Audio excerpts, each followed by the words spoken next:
I am happy to conduct this session, third session. Now, there was a slight adjustment in our program because last Saturday I was due to make my presentation, but at the last moment we were compelled to make some adjustments. So today will be my final session because I have already conducted 2 sessions. So today the session will go on till 12:30. I am hoping to conclude by 12:30, but today is also a very important session. And I hope you all have gone through all the handouts which were given to you all, which were uploaded in the system. And I have no time to go through the previous modules. The reason is because of the time constraint.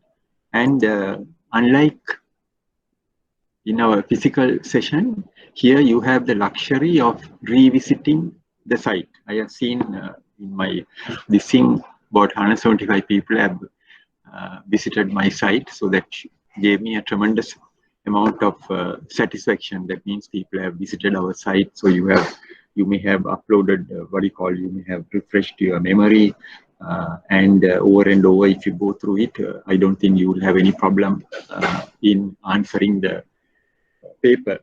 So today I'll just quickly run through the slide. I'm not going to explain it because I have already explained to you all. Now there's no time to go through the slide. I'm just going through.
Right. Now I think I stopped at this particular slide. Am I correct? You all must answer, because unlike in the physical session, we can't see the beautiful faces of the participants. So I am virtually addressing an empty classroom. There's not a single person here. So you must cooperate in answering. You don't have to worry about it. Nobody is going to see your faces. Even I won't know the person who is asking the question. Only the name will appear here. So am I correct? We stopped at this particular slide. Am I correct? Yes or no? Last session, we stopped at this particular slide. Do you all agree with me? You all are there, no? You all can hear? Yes. Right. So we stopped at this particular slide last time. So now we are moving into the, in our previous sessions, I have explained to you all the importance of important aspects covering securities, the various types of mortgages which we take in our credit documentation, and how do we take these mortgages, the precautions which we have to adopt prior to the execution of any mortgage, and most importantly, I covered the immovable property, the security, because there are so many securities listed in our module. And the most important and most valuable and strong security which a banker likes to have to secure a facility is immovable property. So immovable property is considered as the strongest security. So I have explained to you all the the operational procedure of taking immobile property as security, and what are the risks you may or you will encounter when you take immobile property as security. Because as you know, as although I say immobile property is a very strong security, there are certain risks we may face. So how do we mitigate those risks? So I explained to you all, especially when you take immobile property, it doesn't uh, give you complete comfort because there are problems. Because when you are taking immobile property, the main criteria is in case if the facility goes bad, if there is a default or due to any calamity, if the facility goes bad, then we'll have to depend on the immobile property. So it will come to a situation where we may have to sell the immobile property. And if it is parate, if it is below up to 5 million, we can go without the intervention of the courts, we can dispose the property. At the same time, we have to ensure that the immobile property, when you are taking, there are so many variety of risks which the bankers are facing. So everything was explained to you all. You can revisit the site, and whatever clarification you want, you can get it from the presentation itself. It is there. So now we are coming to the next important factor. That means you cannot expect every customer to give immobile property as security, because although immobile property is our preference, we cannot expect each and every customer to give us immobile property. Because the reason is now we are living in a highly competitive environment. There are 25 banks operating in Sri Lanka, and there are 25 banks operating in Sri Lanka. So you have to compete with all these banks. So if you insist on immobile property, and if the customer doesn't have the immobile property, or even if he has a immobile property, if he doesn't want to give a immobile property, you have to explore the next option. Because today banking is highly competitive, unlike during our days when we started our banking. When we started our banking, we didn't have much competition. So we could dictate terms to the customers. Today, the customers can dictate terms because they go on shopping. There are about 25 to 26 banks operating in Sri Lanka. So immobile property is our priority, our number one security. But in case if the customer is not in a position to offer immobile property due to various factors, then we have to think of the next security. What is the next security? This is the very everything is important, but this is a very high important and high risk security. We could create mortgage over a variety of items which are categorized as movable, such as motor vehicles, inclusive of cars, vans, buses, scooters, motorcycles, helicopters, aircrafts, stock in trade, and various other items which are considered movable asset. Why do we call it movable? Because these assets could be removed. Now, for instance, if you see this particular classroom, the table is here, the chair is here, there are a whole heap of chairs here. There's no guarantee tomorrow or next week when I address, there's no guarantee the same table will be here, the same chair will be here, because these are all movables. So that is the reason we call the items which are physically moved, are categorized as movable, but there's a high risk, very high risk. In one of the banks where I was attached to, I can divulge to you all, they gave a loan, massive amount of loan, against the mortgage of aircrafts. Against the mortgage of 2 aircrafts, this bank gave the facility more than 2 billion, not million, 2 billion. In case if the plane crashes, the bank also crashes. Why? Because we have given 2 billion against the mortgage of an aircraft. So how do we?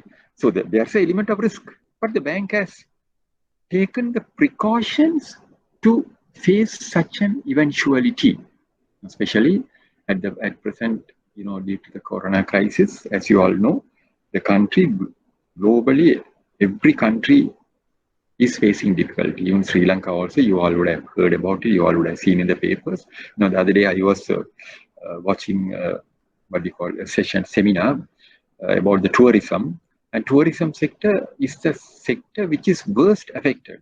And one of the participants said the tourism in the hotels, for a day they consume about 5 million eggs. It was news to me, and this gentleman said for a day hotels consume 5 million eggs a day. Just imagine the repercussion, what is going to happen to these eggs. Then he was telling that every tourist who visits Sri Lanka is giving employment to 10 people, it seems. Why? Drivers, tourist guide, waiters, like that. So every country is facing this crisis. So at a time like this, bankers have a tremendous challenge. They are working under tremendous challenge, tremendous pressure. Why?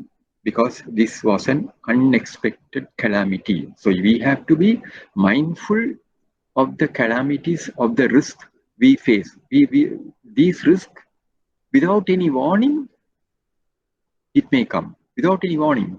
The very good example is 1983 July violence, then the 2004 tsunami. These are very good example, warning for us. Now, 2004 tsunami, day after the Christmas on the 26th of December, who expected? All of a sudden, the tsunami, the word tsunami, even we are not heard about it.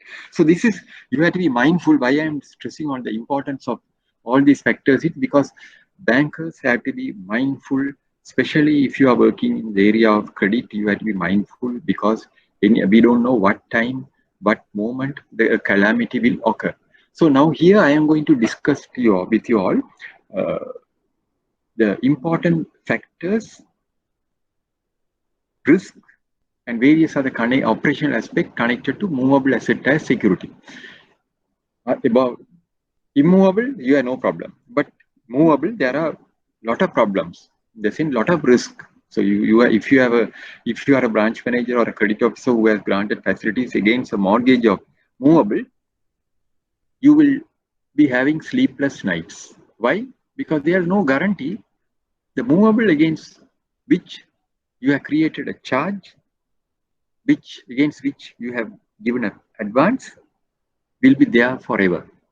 So how do we secure it? Now I'll explain to you all, because listen to this particular session very carefully, because there will be a question on movable. Now immovable also there will be a question. Now see our question paper. We will be setting the question paper in the sense there will be about 5 or 6 short questions which is very easy for you to answer. In addition to that, there will be a question on immovable property, and then there will be a question on movable property, movable asset. How do we secure a movable asset? So we will be, to divert your attention, we will, various ways this question will be set, but ultimately, I think you will have to answer the question from the handouts, because everything is clearly explained in the handout.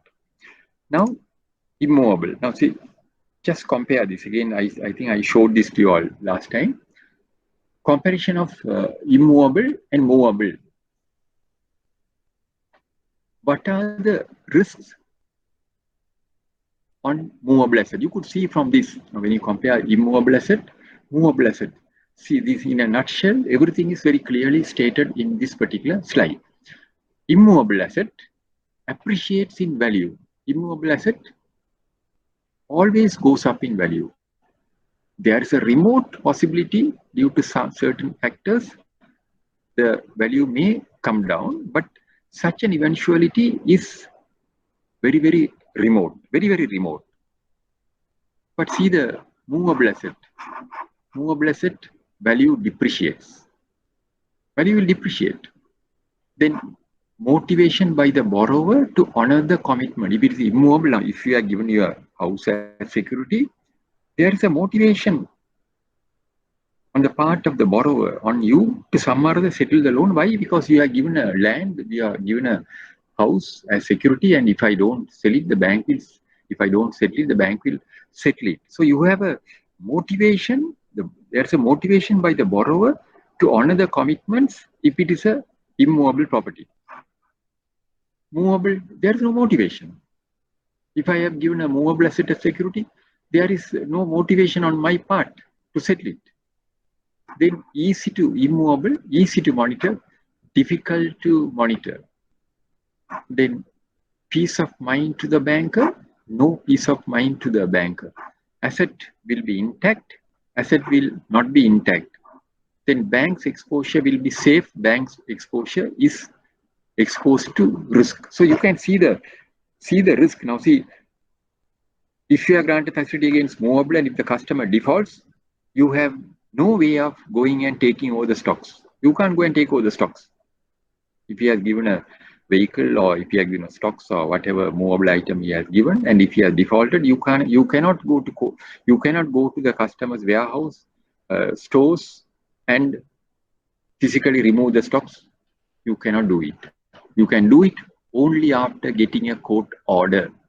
So by the time you get the court order, customer would have removed all his stocks. You cannot prevent it. You cannot prevent it. So these are the risks we are facing when we are taking movable asset. Banks have granted billions of facilities against movable asset. I know movable asset, banks have granted billions, but it's a high risk security. But at the same time, they have various monitoring mechanism to ensure these movables are intact. Billions have been granted, but at the same time, they will ensure these movables are intact. Now, see the risk. You can see these images. Now, these are all mortgaged to some of the banks. I have just captured this just to show you all the risk involved. Make a balanda. This is somewhere in Main Street. All these are mortgaged to banks. Now see branded wristwatches, mortgaged to banks, paints, hardware items. These are all pipes, hardware items. So all these are mortgaged to banks. So now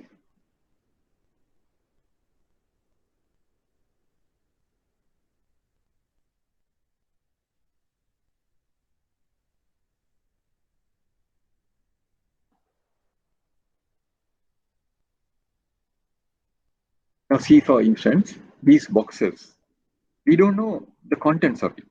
So we have to know, if you go on inspection, customer may say, these are the, inside these boxes, there are garment items or accessories, and you would have given the value of it. So when you go on inspection, you have to check these boxes, because see the risk involved in movable items. Now see, take this instance. How do we check these garments, these textiles? Because if you go on inspection, he may show these are the garments, these are the textiles I am having. So next week, when you go on inspection, there is no guarantee these stocks will be there. So these are the risks we are facing. So now I am going to explain to you all, listen to this very carefully, because this particular procedure, this is a very common security in banking. In banks, they are taking movable asset because this is a very common security. At the same time, when you are granting facilities against movable assets, the management cost for the bank is very high. Unlike immovable, here you have to carry out inspection. Every month you have to carry out inspection. So you are having a major risk.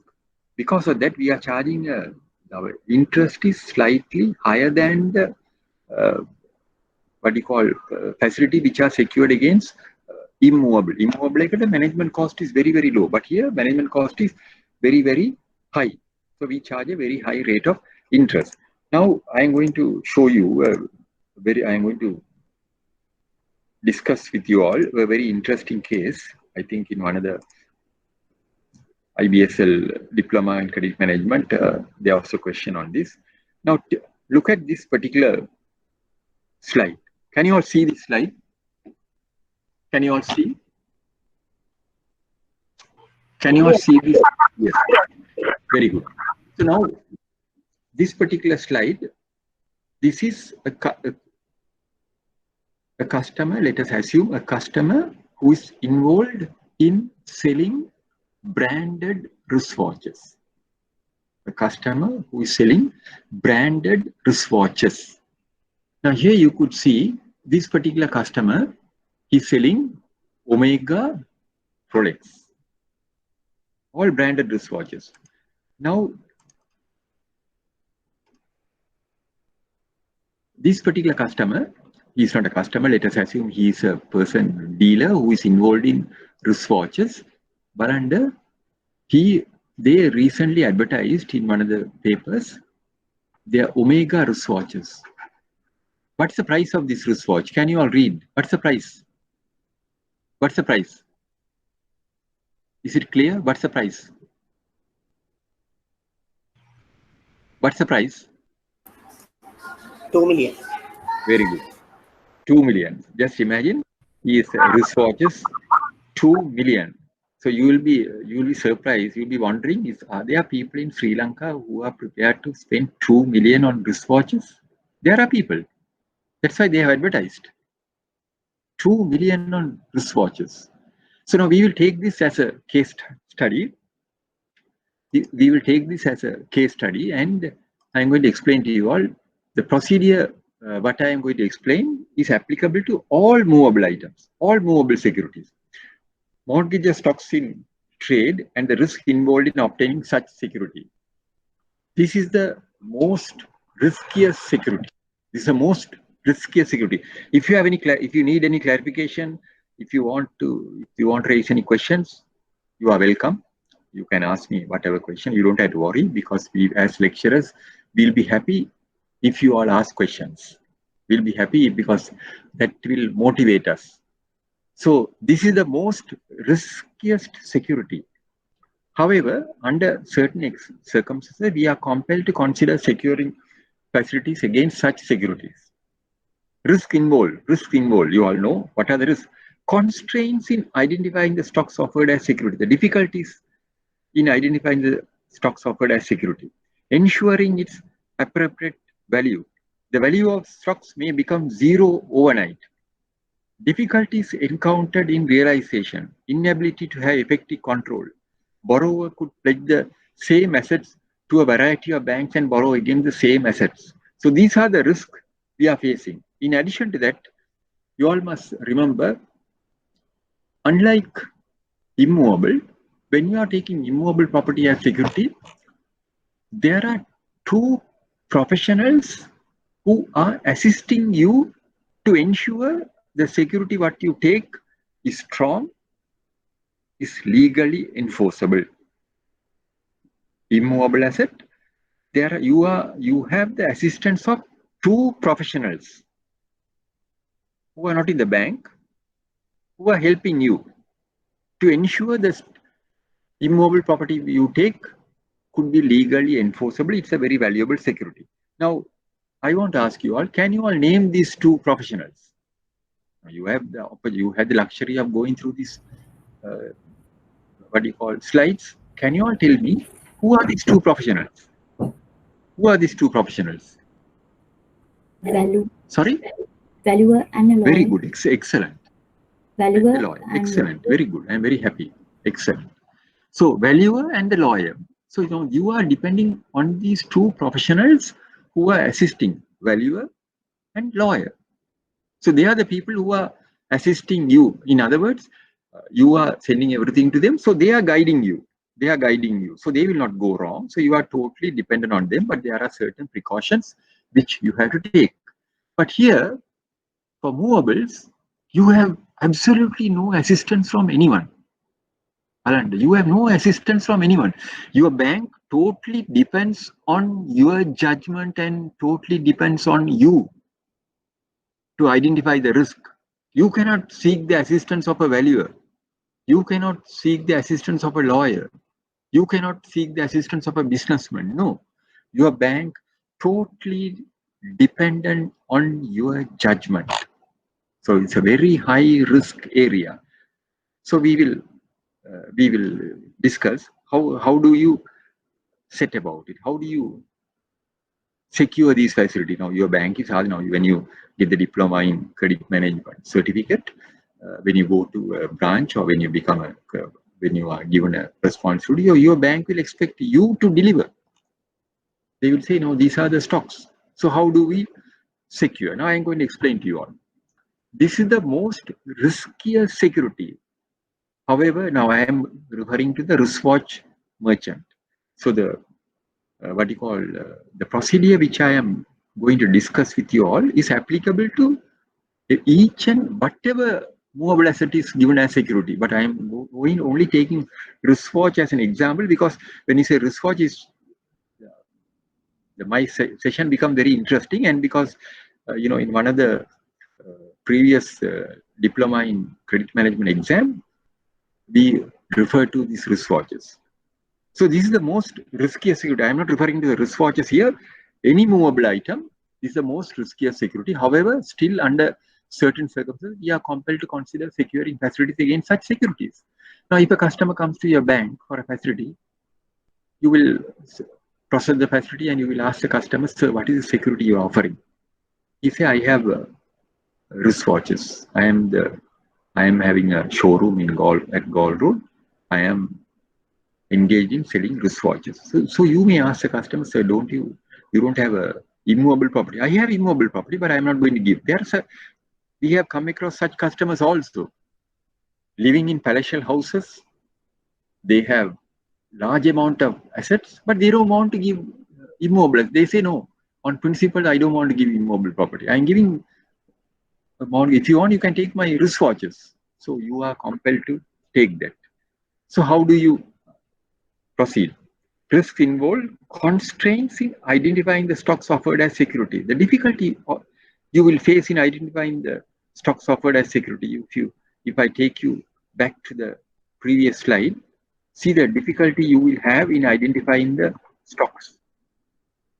See the difficulty you are having in identifying the stocks. So that's the biggest constraints you will face.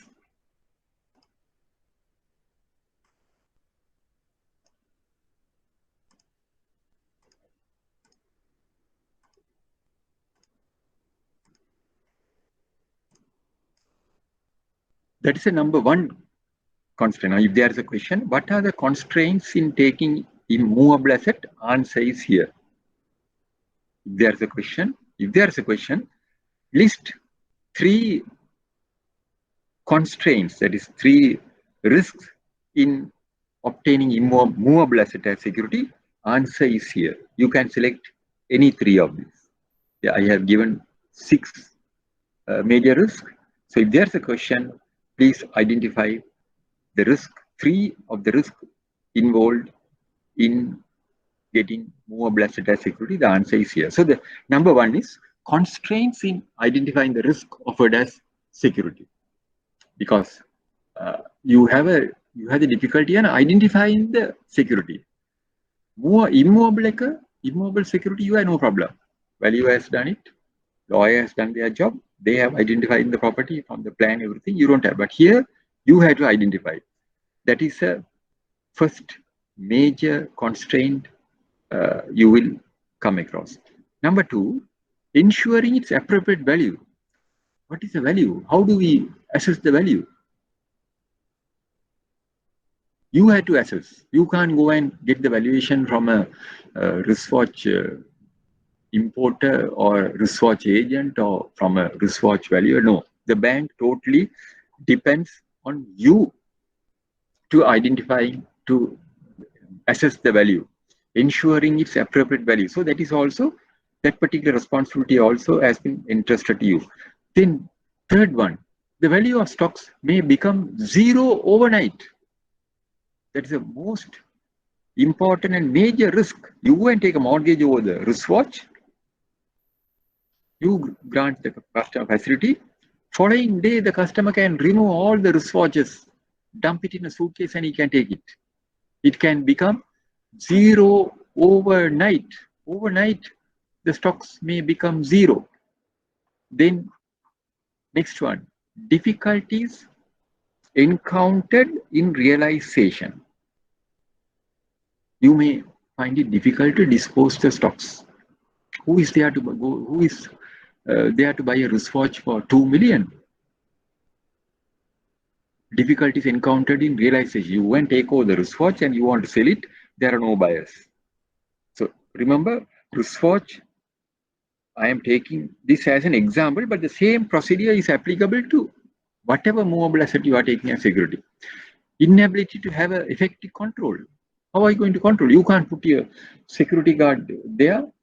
You have no way of putting your bank security people there. No. So you cannot have a effective control. Then the last one, borrower could pledge the same asset as security to a variety of banks and borrow again the same asset. This is also the major risk because the customer can come and take a loan from your bank by mortgaging the wristwatches. Next week, he can go to another bank. So the bank is not doing a search at the registrar of lands, unlike when we take immovable asset. When you are taking immovable asset, the lawyers will go and do a search at the registrar of lands. But here they don't do a search because it is not possible.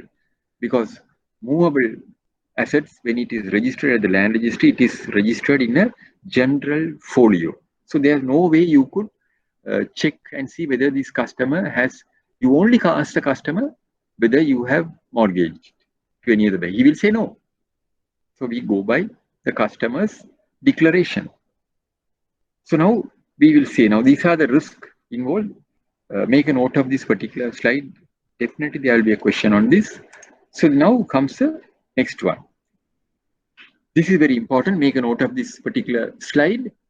Whatever questions are posed, whatever question is posed on movable asset, to answer how do we secure, the answer is here. How do we secure? So now we will take the wristwatch merchant as an example. This wristwatch merchant comes to your bank and says, sir, I am discussing all the practical aspects. So based on my experience, so that you will understand without going deep into the technical matters. So the customer, let us assume I am the first customer.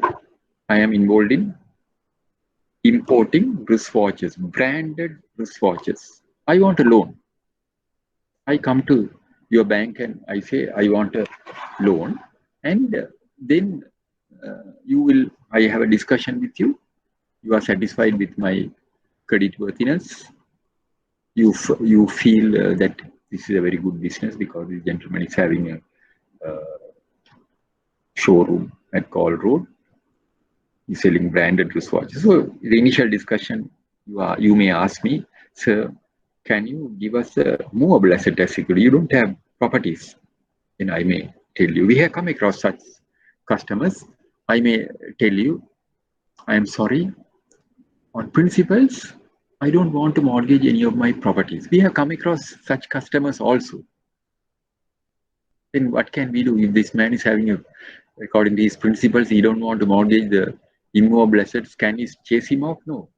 So when we try to speak to him, he says, no, sorry, I have immobile property, but on principle, I don't want to mortgage any of my house or properties.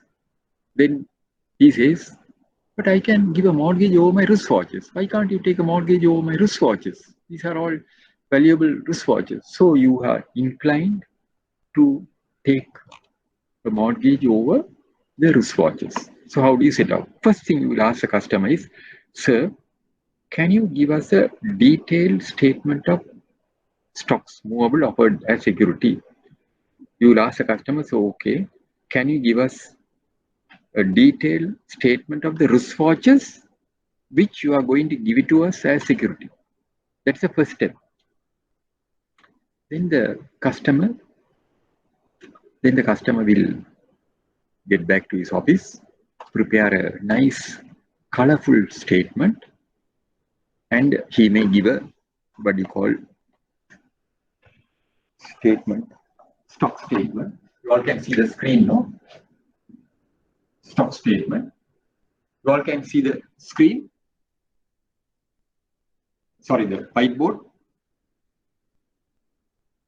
Whiteboard you all can see? Yes. Yes. So now this is the stock statement. He will give you a stock statement.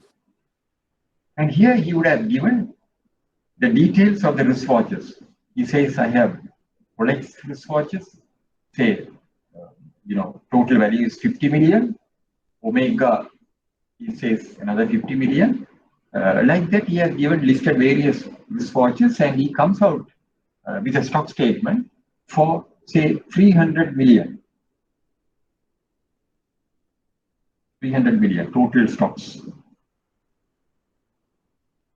So he's giving you total stock statement for 300 million. So when you get this stock statement, what do you do? Now he has given a beautiful, colorful statement. He has given you a very colorful statement. In that statement, everything is listed. He has displayed the wristwatches, images of the wristwatches. He is coming and giving to you. So now you as a branch manager, as a credit officer, now you are looking up, you don't know what to do. You can't go and seek the assistance of any external professionals. So the bank totally is dependent on you. So when you get this particular statement, what is the next step? Once you get the statement, you have to carry out and inspection. Thereafter, inspection should be conducted to ascertain the authenticity of the stocks movable offered as security and the value of the and the reliability of the value. Now see, he has given you a stock statement for 300 million. So now once you get this stock statement, you have to carry out an inspection to see whether these stocks are there. So you go to the site, you go to his warehouse, the showroom, and then you go there with the stock statement and you ask the customer, sir, we have come to inspect it. Can you show us the wristwatch? So he will show 50 million Rolex, 50 million worth of Omega, like that 300 million stocks. He is taking the wristwatches out and he is showing you. When you see the stocks, you are faced with a big problem because you don't know what is the value of it. How do you assess the value? Then you will ask the customer, so you have given the, what you call, value as 50 million for Rolex wristwatches. How many wristwatches you have? Let us assume you have about 25 Rolex wristwatches. You have said 50 million. And you have another 25 wristwatches, Omega. You have said as 50 million. So you will ask the customer, so can we see the purchase invoices? You will ask the customer, he will have to satisfy you the wristwatches what is offered as security, the value what is stated is the realistic value. Then you will ask the customer, so can I have the purchase invoices? Then he will have to show you the purchase invoices. So you check one by one and see if there may be a serial number in the invoice. Then you have to check the serial number with the wristwatch to ascertain, to confirm, to satisfy yourself the value what is stated is accurate, is the dependable value. Because this I have taken wristwatches as an example because the same procedure is applicable to whatever movable asset you take. So when you go on inspection, you are going with the stock statement. One by one, you take 25 wristwatches. He is taking Omega wristwatches, 25 Rolex wristwatches. The reason, before I go to the next step, I want to show you all the risk involved. Now see here. Now this wristwatch, they have advertised 2 million. And you know, this same wristwatch, not the same, identical one, duplicate one, Rolex wristwatch. Can you all tell what's the price of this one? Can you all tell me what is the price of this one? 14,000. This is a duplicate. This is a duplicate. At Majestic City, sometime back when I happened to go to Majestic City, you know, when we have time, we used to go on a window shopping. So I just walked into one of the, what do you call, dealers there, and they were having Rolex wristwatches. I asked how much? They said 14,000 rupees. This 14,000 rupees. So this is the risk you are having now. We don't know whether these are genuine wristwatches or whether these are duplicate wristwatches. So that is the risk you are having. I am comparing this. Now here they have advertised. They are saying the wristwatches are 2 million. These are original wristwatches. But at the same time, you as a banker could be taken for a ride. Why? Because customers may show you duplicate wristwatches. Now I can share with you all another good story episode. Sometime back, when I was driving, towards Slave Island, I wanted to change the battery for my wristwatch. I just parked my vehicle, just walked into a what do you call, wristwatch repairer who was having small this thing. Then I want to change the battery, so I gave my wristwatch. I asked how much the battery. He said, Mathia, duplicate a CI, original battery this year. So I told him, never mind, original. So while he was changing the battery, I saw he had a small shelf, small display shelf. There he has, there are about 2 or 3 wristwatches. One wristwatch, he has wrapped it in a cellophane paper. It was there. He has put the price tag, Omega, Rolex, white with a white dial, Rolex. He has it 1,400 rupees. 1,400 rupees. So I asked this person, Mega kiyada. He said, Mathia, it does RCR. Mathia ganwana ganda mang adukolla denna. So I was, for a moment, I was thinking whether to buy that wristwatch for 1,400 because Rolex wristwatch. He said he had displayed 1,400 and he said, Mathia ganwana ganda mang adukolla denna. But I didn't want to buy it because I know it's a duplicate wristwatch. So see the risk. See the risk now. See, even take the mobile phones. You go towards First Cross Street or somewhere there. On the payment, they are selling iPhones. They are selling iPads. They are selling Samsung phones and iPad. But all these are duplicate items. It's very cheap, duplicate items. So this is the risk you are having when you are taking movable asset.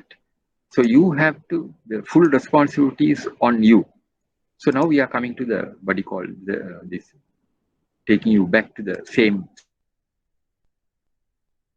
slide. You have got the detailed stock statement. Now you have gone to their showroom. Now you are inspecting it. One by one, you are asking for the wristwatches. So he has shown you the wristwatches. So now you don't know whether these are duplicate wristwatches or these are originals. Then you ask the customer, can you please show us the purchase invoices? So he will purchase receipts. He will show you. And if he has imported the wristwatch through a bank, you may ask for the relevant documents. So one by one, you have to check, because unlike other stocks, it's very easy for you to check because the items are the quantity is very small.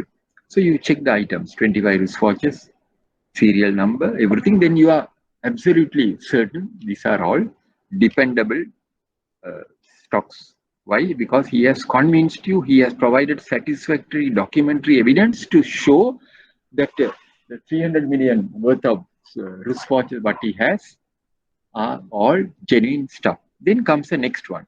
What is the next one? Age of the stocks. When we go on movable inspection, when you go on movable stock inspection, most of the bank, they have a format.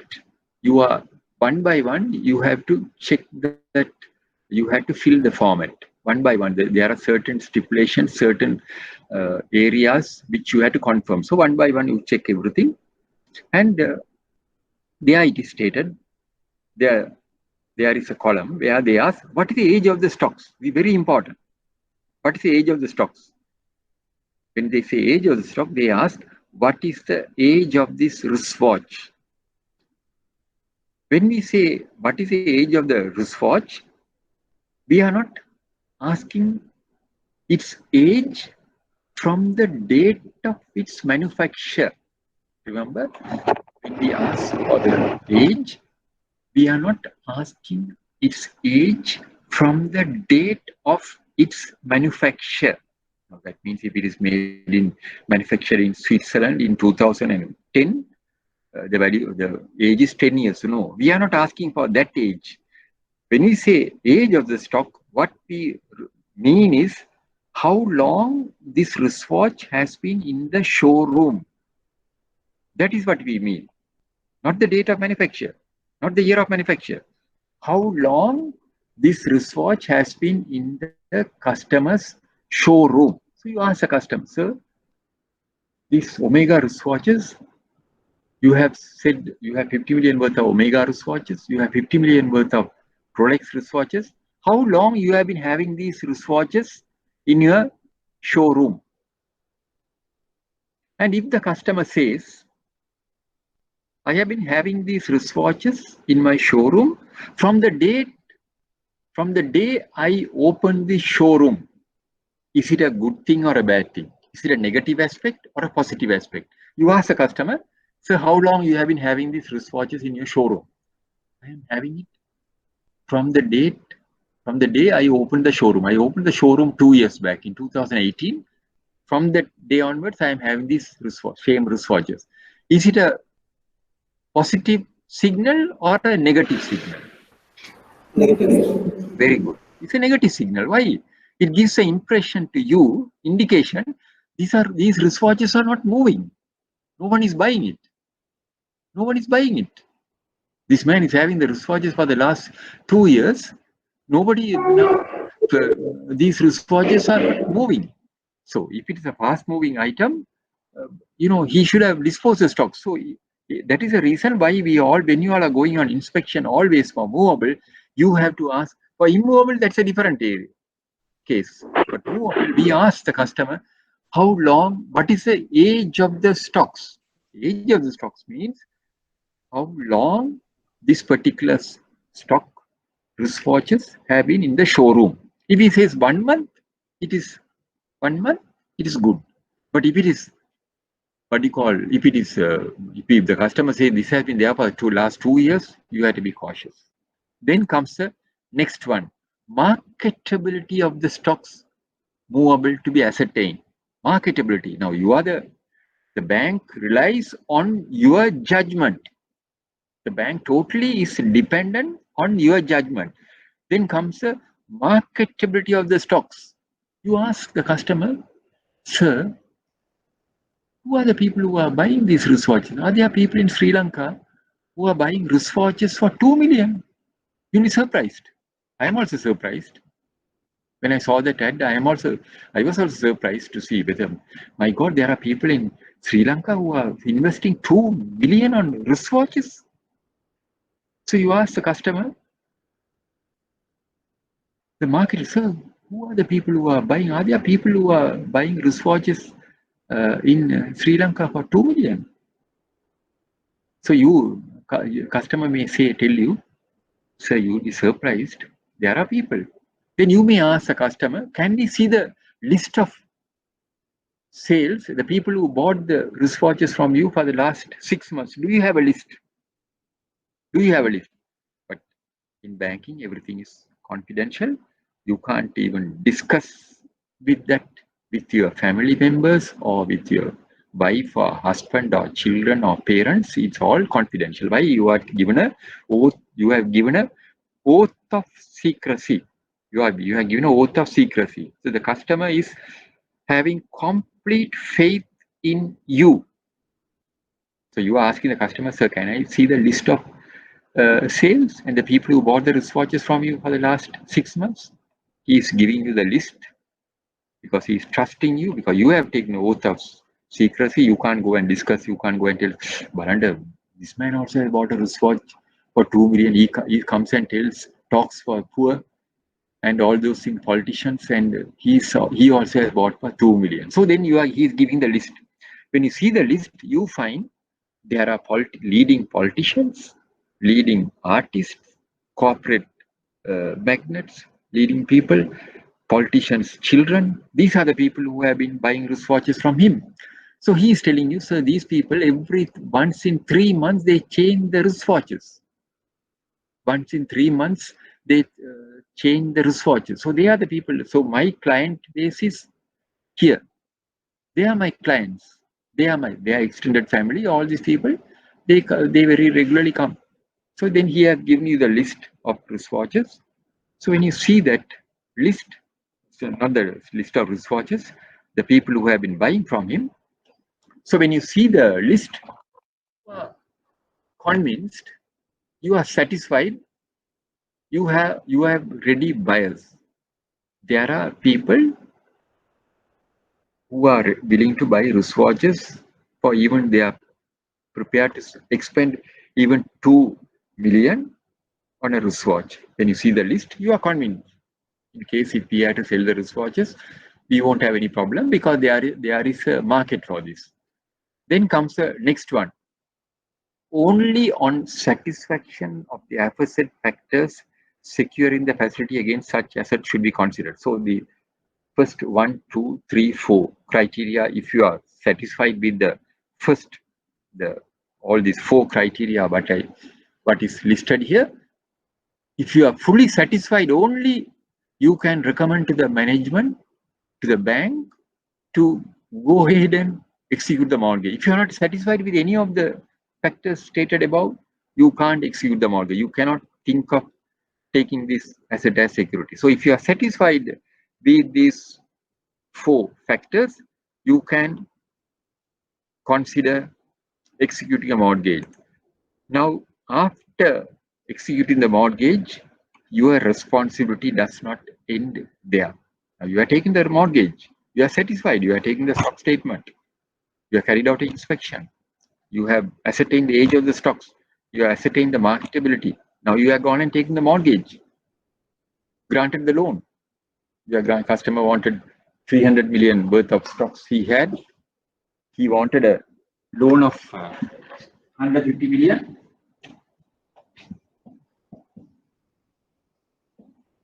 You are granted again 300 million. You are granted 150 million worth of facility. So once the facility is granted, your responsibility does not end there. You are now here only. You are going to have sleepless nights. If you are a branch manager, you are going to have sleepless night from the point of disbursement. Why? Because there is no guarantee that these wristwatches will be there forever. So what are the follow-up action you are taking? Important follow-up on movable. Make a note of this particular slide, very important slide, not only for the exam, even in your day-to-day banking life. If you are handling credit, this is very important. So what are the mechanism available? What is the mechanism available at your disposal to ensure these these wristwatches are available at all times? How do we ensure that? Number 1, customer is obliged, customer is required to send periodical and preferably surprise inspection should be conducted to ascertain the availability of stocks movable mortgage. The bank expects its credit officers to carry out monthly inspections for movable asset. The bank expects the credit officers to carry out inspections every month. That means if you are granted the facility, the bank expects you to visit the customer's showroom every month. You are supposed to carry out inspection to ensure these wristwatches are there. The same wristwatch, you may not have the same wristwatches, but if he has given 300 million worth of stocks at the time of granting the loan, if he has given you 300 million worth of stocks, he is required to maintain the stock level at all times. He is required to maintain the stock level at all times. So that's why you have to carry out inspection every month you have to carry out inspection. You have to ask the customer, sir, can we see can we see your stock statement, stock level? He will show the stock level. He should have 300 million worth of wristwatches. He should have. Now you may ask, then if he has 300 million, how can he sell it? Yes, he may have sold it when he carried out inspection. Let us assume at one particular time when you carried out inspection, he had only 250 million worth of wristwatches. At the time of granting the loan, he had 300 million. When you carried out the inspection, he had only 250 million. Then you ask the customer, so why your stock level has come down? Then he said, no, sir, I have sold some wristwatches. If you have sold, then the money should be deposited to the bank. He said, I am importing some more wristwatches. So if the stock level comes down, then you can ask the customer that money should be credited to the account towards the reduction of the liability. So that is the reason why we have to ensure we have to carry out periodical inspection to ensure the original stock level of 300 million is intact at all times until the settlement of the facility. Every month you carry out inspection, you ask for the stock statement. He should have 300 million worth of stocks. If there is a drop in the stock level, then you are required to ask the customer what has happened to the stocks. Then if the stock level drops, then the facility also should be reduced accordingly. So that is the number one precaution we are taking as a follow-up. Then comes the monthly stock statement. The customer is supposed to send he is required to send monthly stock statement. Every month the customer has to send a stock statement. Every month he has to send a stock statement to you. The 300 million worth of stocks he has given statement. Every month he is required to send a stock statement. If he has taken a loan for 5 years, every month he'll have to send the stock statement. So once you get the stock statement only, you have to carry out an inspection. So you go there and check the stocks. Then comes now see, these are the three precautions. Periodical and preferably surprise inspections should be conducted to ascertain the availability of stocks, movables. Monthly statement of stocks, movable should be every month he'll have to send a statement. Then ensure the insurance. Insurance I will discuss, at the next session. There are some other slides, separate session for insurance. I will discuss with that in detail. So these are the two important precautions you have to take. First of all, monthly stock statement. Even in our letter of offer, when we are sending the letter of offer to the customer, in the letter of offer, we are making it a condition that you are required to send monthly stock statement.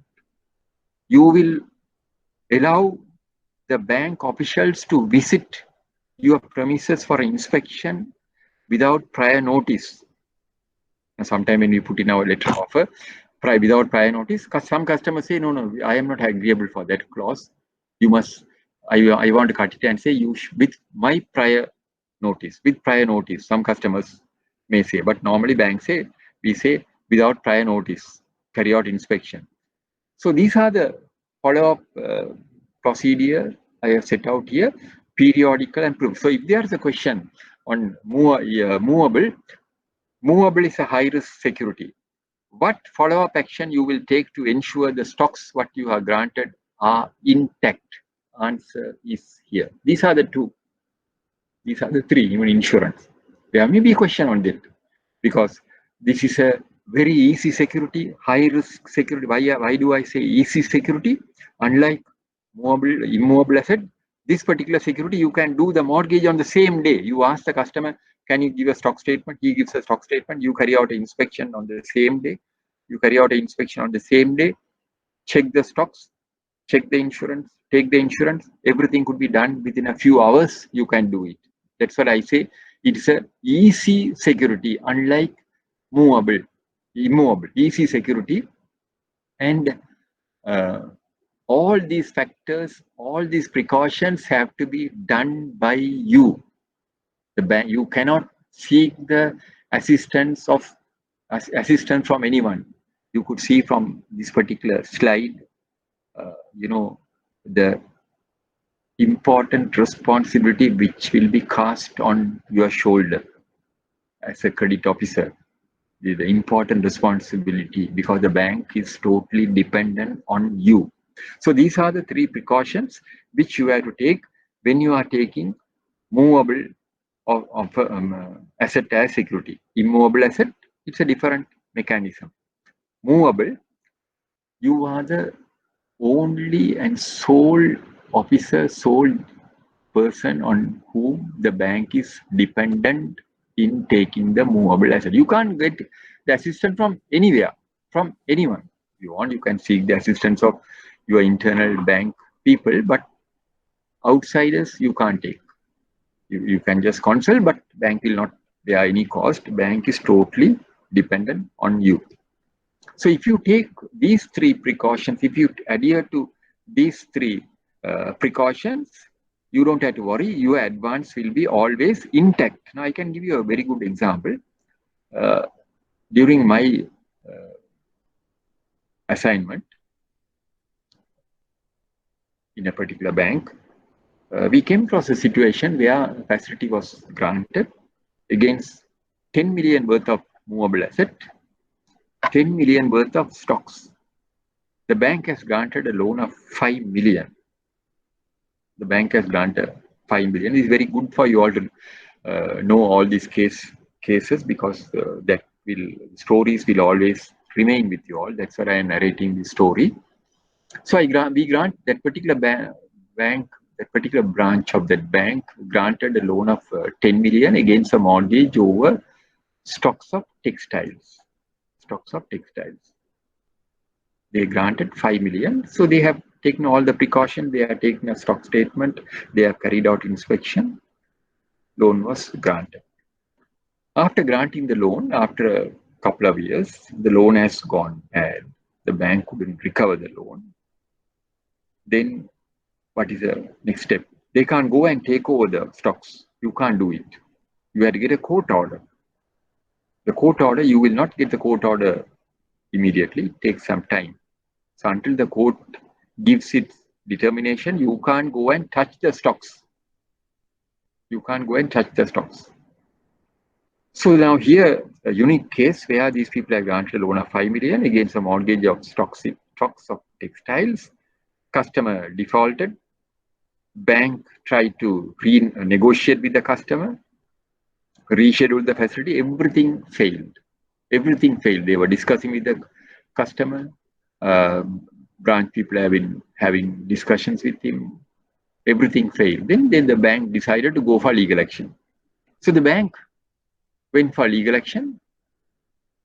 It took some time, and the courts gave a order, to execute a writ. Writ means to take over the stocks, to seize the stocks. So at that point, I was asked to visit this customer's warehouse to carry out inspection to see whether we could, what is the value of stocks he was having at that time. Then I went with the particular branch manager to visit the customer's warehouse to take the stock level, to ascertain the stock level and to find out what is the total amount of stocks he was having at that time, because we have got a court order to seize the stocks. When we went there, the customer showed us, we asked the customer, can you show us the stocks which you have mortgaged to this bank? Customer showed the stocks, and we checked everything. And what is the value of the stocks? What was the value of the stocks? It was only 3,000 rupees. Only 3,000 rupees. So we asked the customer, these are the stocks you have? He said, yes, these are the stocks I am having. These are the stocks which were mortgaged to the bank. You know, no, I went bankrupt. I don't have the stocks. I didn't reinvest any stocks. 3,000 rupees of stocks only, I am having it. Then we came back to the bank. At that time, the outstanding was some 3 million or something. And so we sent a report to the management saying that we carried out inspection. The customer had only 3,000 rupees worth of stocks. Then the bank decided, after spending 1 million or so on court cases, on the legal action, to write off the advance. The bank had to write off the advance, write off the outstanding. How did this happen? How did this happen? Because that particular branch has failed to adhere to these 3 precautions. How did this happen? Because that branch has never called for stock statements. They have never visited the customer's warehouse after granting the loan. So how did this happen? Answer is here, because they have not adhered to the follow-up mechanism. So lack of experience or lethargy, I don't know. Lack of experience or lethargy, I don't know, because they have failed in their responsibility. They have failed in their duties. If they have carried out periodical surprise inspections every month, if they are carried out inspection, if they are called for monthly stock statement, we could have stopped, we could have prevented the customer from moving the stocks. Here they have granted the loan. The last inspection was done some 3 years back. After granting the loan, they have never visited. They have never visited.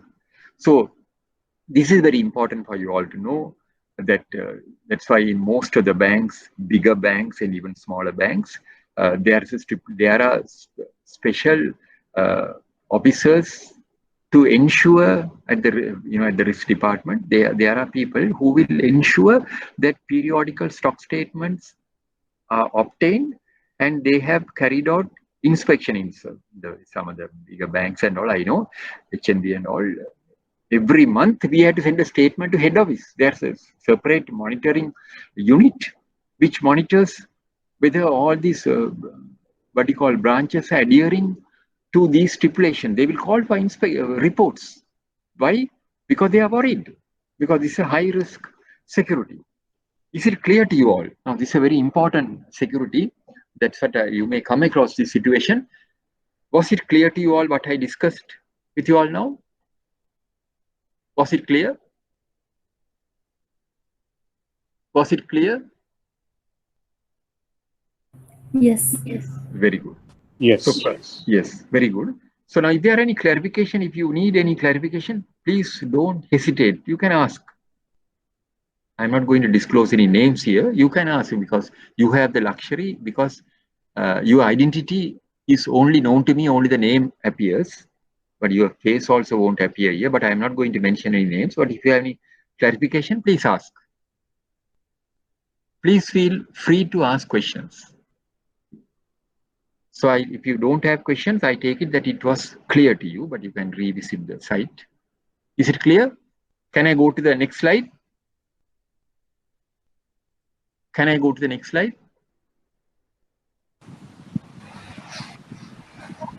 Okay. Yes. Thank you. So now I'll go to the next slide. Now, movable asset and secure transaction law. Now, this is for information. Leading institutions are generally reluctant. Now, before going to that slide, I want to ask you another. Now here, I have said steps to be followed in securing more, because unlike this physical interaction, actually now we are missing a lot. Number one is I am missing my students. I can't see their beautiful faces. And when you all are here, of course, we could, from your body language, we know whether you have understood. So I don't have the luxury, because there is no one here. So here, steps to be followed, I have told you all. Now, if a customer comes to you and if you ask the customer what is the security you are giving, he will tell you, I am giving stocks. So when he is giving the stocks, I am giving the wristwatches, you have no way of checking whether he has mortgaged this to anyone. You ask the customer, sir, have you mortgaged the stocks to any bank? He said, no, I have not mortgaged.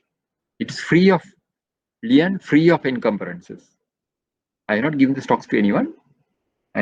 You can take it. But you also have There is no mechanism at your disposal to go and check at the land registry whether this man is telling the truth. Yeah, no way. But the banks take one precaution. There may be a question on this. What is the precaution we are taking? Can you all tell? I just want to know. I know some of you may not know the answer, but let me test your knowledge. We are taking a simple precaution. If the customer says, I have not mortgaged these stocks to anyone. So you say, tell the customer, okay, sir. But you still, for all, to be on the safe side, you are taking a simple precaution. Can you all tell me what is a precaution? What's the precaution we are taking? We are taking a precaution we are getting from the customer to see whether he is telling the truth. What's the precaution? Stocking still. Sorry? Don't worry, Stocking. miss. What's the precaution? Don't worry, whatever answer you have, you give me the answer, because each answer will be respected. I'm not going to humiliate anyone. That is Stock statement. stock Stock statement is, yeah, stock statement, very good. The stock statement is already there, miss. In addition to the stock statement, we are getting another precaution from the customer to ensure he is telling nothing but the truth. What is the precaution? An affidavit? Very good, excellent, excellent. I'm very happy. We are taking an affidavit. Excellent. We are taking an affidavit. Because we tell the customer, sir, you are not mortgaged to anyone. He say, no, I am not mortgaged. Okay. We are getting a simple document called affidavit. In giving an affidavit, the customer is giving us a confirmation. I so and so hereby confirm to you that I have not created any charge over these wristwatches. It is free of any charge, free of lien. Justice of the peace in front of the justice of the peace or commission role, they will certify. So the affidavit, remember, there may be a question on this. What are the precautions banks take in addition to all these factors to ensure these stocks are not mortgaged to anyone? Affidavit. They are taking affidavit. I am very happy that you all answered the question, although you all are many miles away from me. You all have answered. Very good. Affidavit. Remember, we are taking an affidavit. So now, movable asset and secure transaction law. What is this movable asset and secure transaction law? You don't have to worry much about it. Leading institutions are generally reluctant. Most of the banks are generally reluctant.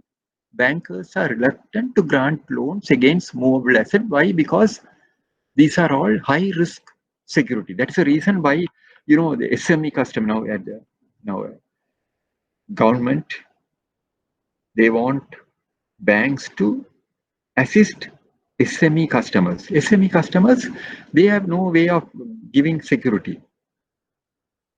They don't have movable assets. Even what do you call it? They don't have immovable asset. They may have certain raw materials, but the banks don't want to create charge over such raw material because it is a high risk security. That's the reason the government has stipulated out of our total portfolio, a certain amount, I think 10% or something, should be channeled to SME sector, small and medium scale industries. What is the reason? Because, you know, if I ask you another question, what is the age limit to obtain a 3-wheel driving license? Can you all tell me? What is the age limit to obtain a 3-wheel driving license?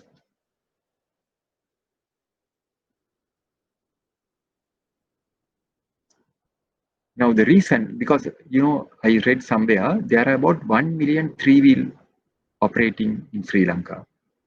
Out of that, 33 or 30% of the 3-wheel operators, drivers are having degrees.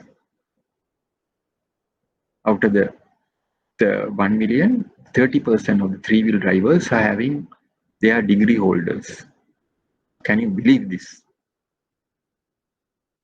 So what happened? The previous government, you know, they brought in a stipulation to prevent people buying 3-wheelers, because what happened was, you know, some of the people, once they qualify, once they get their A level, qualify, what do? they approach the bank. Before approaching the bank, they get a 3-wheel license, driving license, go to a bank, get a lease facility, buy a 3-wheeler, and they operate. Because it is a easy way of earning. Easy way of earning. Now, some time back, I could remember one day when I went to Liberty Plaza during lunchtime, and when I was when I was returning to the bank, I stopped a 3-wheeler. I got into a 3-wheeler, and I was heading towards my bank.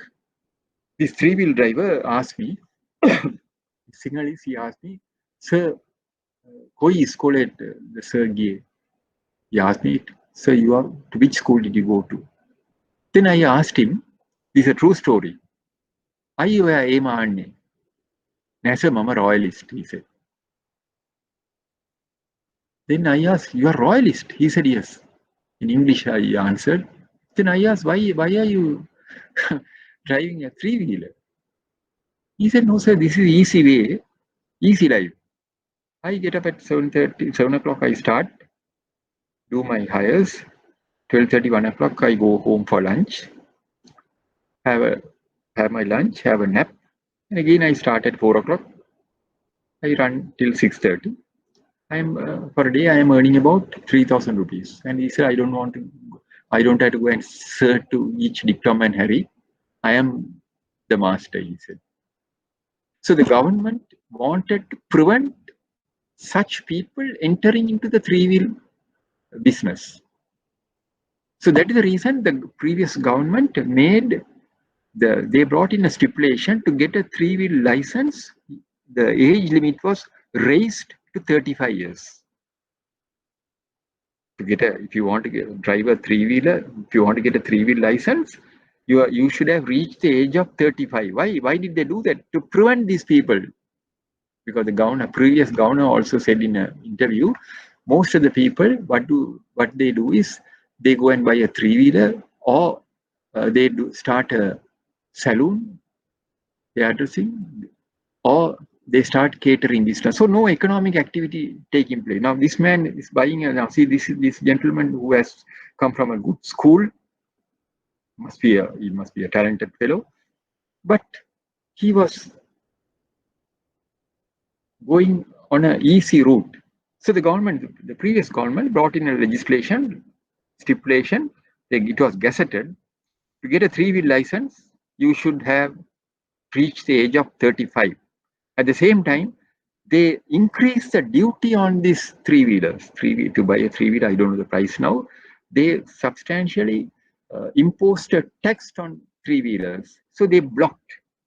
The reason is, so they wanted these young people to use their talent in some other way. He can start a welding shop. He can use some innovation. So they stopped. They used so many mechanisms. What happened? After some time, some of these 3-wheel associations, they protested to the former president and said, now by raising this age to 35, they had the government has deprived. Then the former president intervened and he cancelled that, and we are back to square one. The age limit of 35 was removed. The age limit of 35 was removed. So now we are back to square one. So if that age limit of 35 was there, some of the young people, graduates, some of the qualified A-level people, they would have explored other mechanism to earn a living. They would have utilized their talent in some other way, which would have generated income. Now see, if a person is opening a saloon, who is getting the benefit? Only he will get a benefit. Now see, some time back when I was at Gaul Road, when I was working at the bank in Gaul Road, one day I had to go for a haircut. I was fighting for time, and one of my staff members told me, "Sir, Marine Drive, there's a saloon." So I went there. How much they charge? 600 rupees they charge for a haircut. Not only 600 rupees, after paying 600 rupees, you have to give 100 rupees tip also to that man. After that, I never cited 700 rupees. But just imagine, so if he can cut the hair, if he can cut for about 10 clients, he earns about 7,000 rupees for a day. For a month, he can earn about close upon 250,000 rupees. So no economic development is taking place. So that is the reason why the government also has intervened and made it compulsory for the banks to channel 10%. I think the percentage, I think it's 10% of their portfolio, credit portfolio should be rooted to this sector. People who are, if they want to start a business. So now I discussed with you all the pledge loan. We are granting pledge loan to such category. If I want to explore some innovation, I can approach a bank. Why? The banks have been given the authority. Banks have been told by the government, by the central bank, 10% of their portfolio. I think the percentage is 10%. They have to now. You could see a lot of banks are granting facilities for SME sector. Whether we like it or not, we have. So if you come across situation where a customer, if he has based on the viability of the project, we could grant them loan. Only thing is, number one is strict monitoring aspect. There is no security for him. So whatever the raw materials he is buying, we can take a mortgage over that, or we can even go one step further. We can grant the advance strictly on a monitoring basis. We have to ask the customer, if you want to start a business, who are your clients? Now, if I can share with you all another good example, good case. During our time at HNB, there was a customer. We granted him a loan of 50,000 rupees. And this customer, I could remember, he used to come and sit there because he didn't have a vehicle. He used to come in a motorcycle. Every month we had to carry out an inspection. The days we carry out an inspection, he comes by bus, waits till I finish my work, and we go in our bank vehicle to carry out an inspection. Today, I can tell you all, today they have about 500 lorries. I don't want to mention the name here because all these are recorded. So I don't want to mention the name. 500 lorries, and his product is a household product. You go to any supermarket, his product is there. And how did they come up? Because based on the viability of the project, the bank granted him an initial loan of 50,000, and gradually they granted additional facilities. So today, this particular customer, I know in some of the banks, he has limits for 1 billion, not 1 million, 1 billion, which is not used. Recently, they have put a supplement in the papers. They have celebrated their 25th anniversary, for which they have put a supplement. I am sure the supplement itself would have cost them about 2 million rupees. Newspaper supplement in Tamil and English newspapers. They have put a supplement. The supplement itself would have cost them about 2 million rupees. So when I saw the supplement, I gave a call and I spoke to this gentleman, and he was telling, sir, we have not forgotten you. All are the people who gave me the first loan of 50,000 rupees.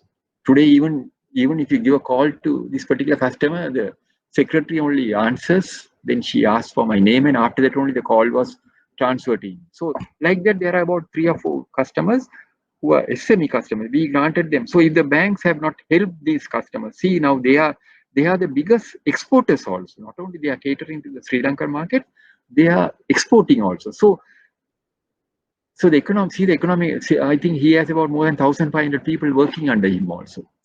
So SME sector, based on the viability of the project, you could grant the loan. Security aspect comes later, but you have to ask the customer, who are your clients? Now, if you are going to start a business, who are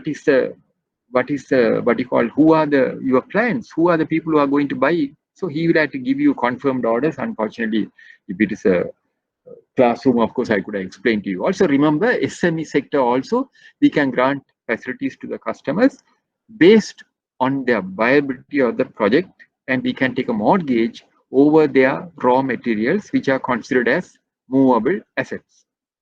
Then lending institutions are generally reluctant to grant facilities against movable asset because it's a fact. You will want to, if you are a branch manager, you will want to give a loan of 5 million to a doctor or a accountant or a lawyer or a professional and sleep in peace. But if a customer comes for a loan of 1 million, SME customer not properly dressed, comes to your bank, you don't want to help him because you are more comfortable in granting a loan to a doctor or an engineer or a professional because you get the salary remittance direct. So this is the reason why the government has intervened, wants the bankers to help such customers, such clients, that is SME clients. Then lending institutions are generally reluctant to grant facilities against movable asset, mainly stocks in trade, due to the high risk involved, because it's a very high risk security. I have already explained to you all. To give some comfort to the banks, the secure transaction law provides relief as stated below. Under this act, all charges created over a movable asset should be registered with the CRIB, which maintains the secure transaction registry. Lending institutions could verify the existence of any charge over a movable asset prior to acceptance. All lending institutions are mandated to register their charge with CRIB. So in other words, you can even check it with the secure transaction registry whether this particular customer who is involved in wristwatch business, whether he has mortgaged these assets to any other banks. You can always check it. So this is an additional comfort which is available to you. Now, in addition to that, in our previous slide, we discussed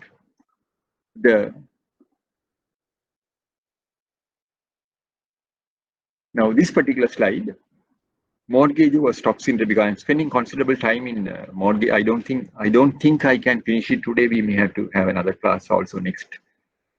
Today we are supposed to go on till 12:30, but I doubt whether we will be able to finish it. Anyway, we'll see. So mortgage over stocks in trade and the risk involved in obtaining security, all this I have explained. The final one, the last one, borrower, this is another major risk you are having. The borrower could pledge the same asset to a variety of banks. Now, after taking the loan from your bank, this customer can also go to another bank. Now, let us assume he has come to HNB and taken a loan of 150 million against a mortgage of wristwatches. But he can go to commercial bank, pledge the same, he can tell the same story and mortgage the same stocks to commercial bank. So this is the risk we are having. So how do we prevent this risk? We are taking affidavit, like you all correctly said, affidavit, and carrying out periodical inspections. Then now I have explained everything, the monetary mechanism as far as stocks are concerned, movable assets are concerned. Is there any question on this aspect, or can I move on to the next one? Can I move on to the next one? Can I move on to the next one?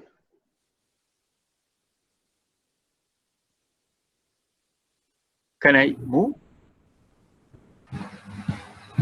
So how can we identify that?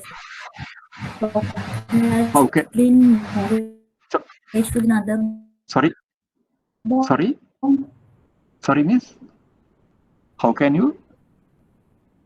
How can we identify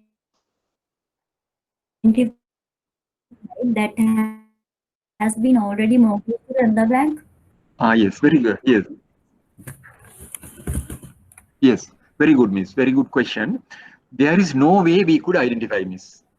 There is no way we could identify. Only way we could identify is we can check it with the secure transaction registry, which is maintained by CRIB, whether this particular stock is mortgage, because all the banks are, very good question, all the banks are required to register a charge created on movables with the CRIB, that is called the secure transaction registry.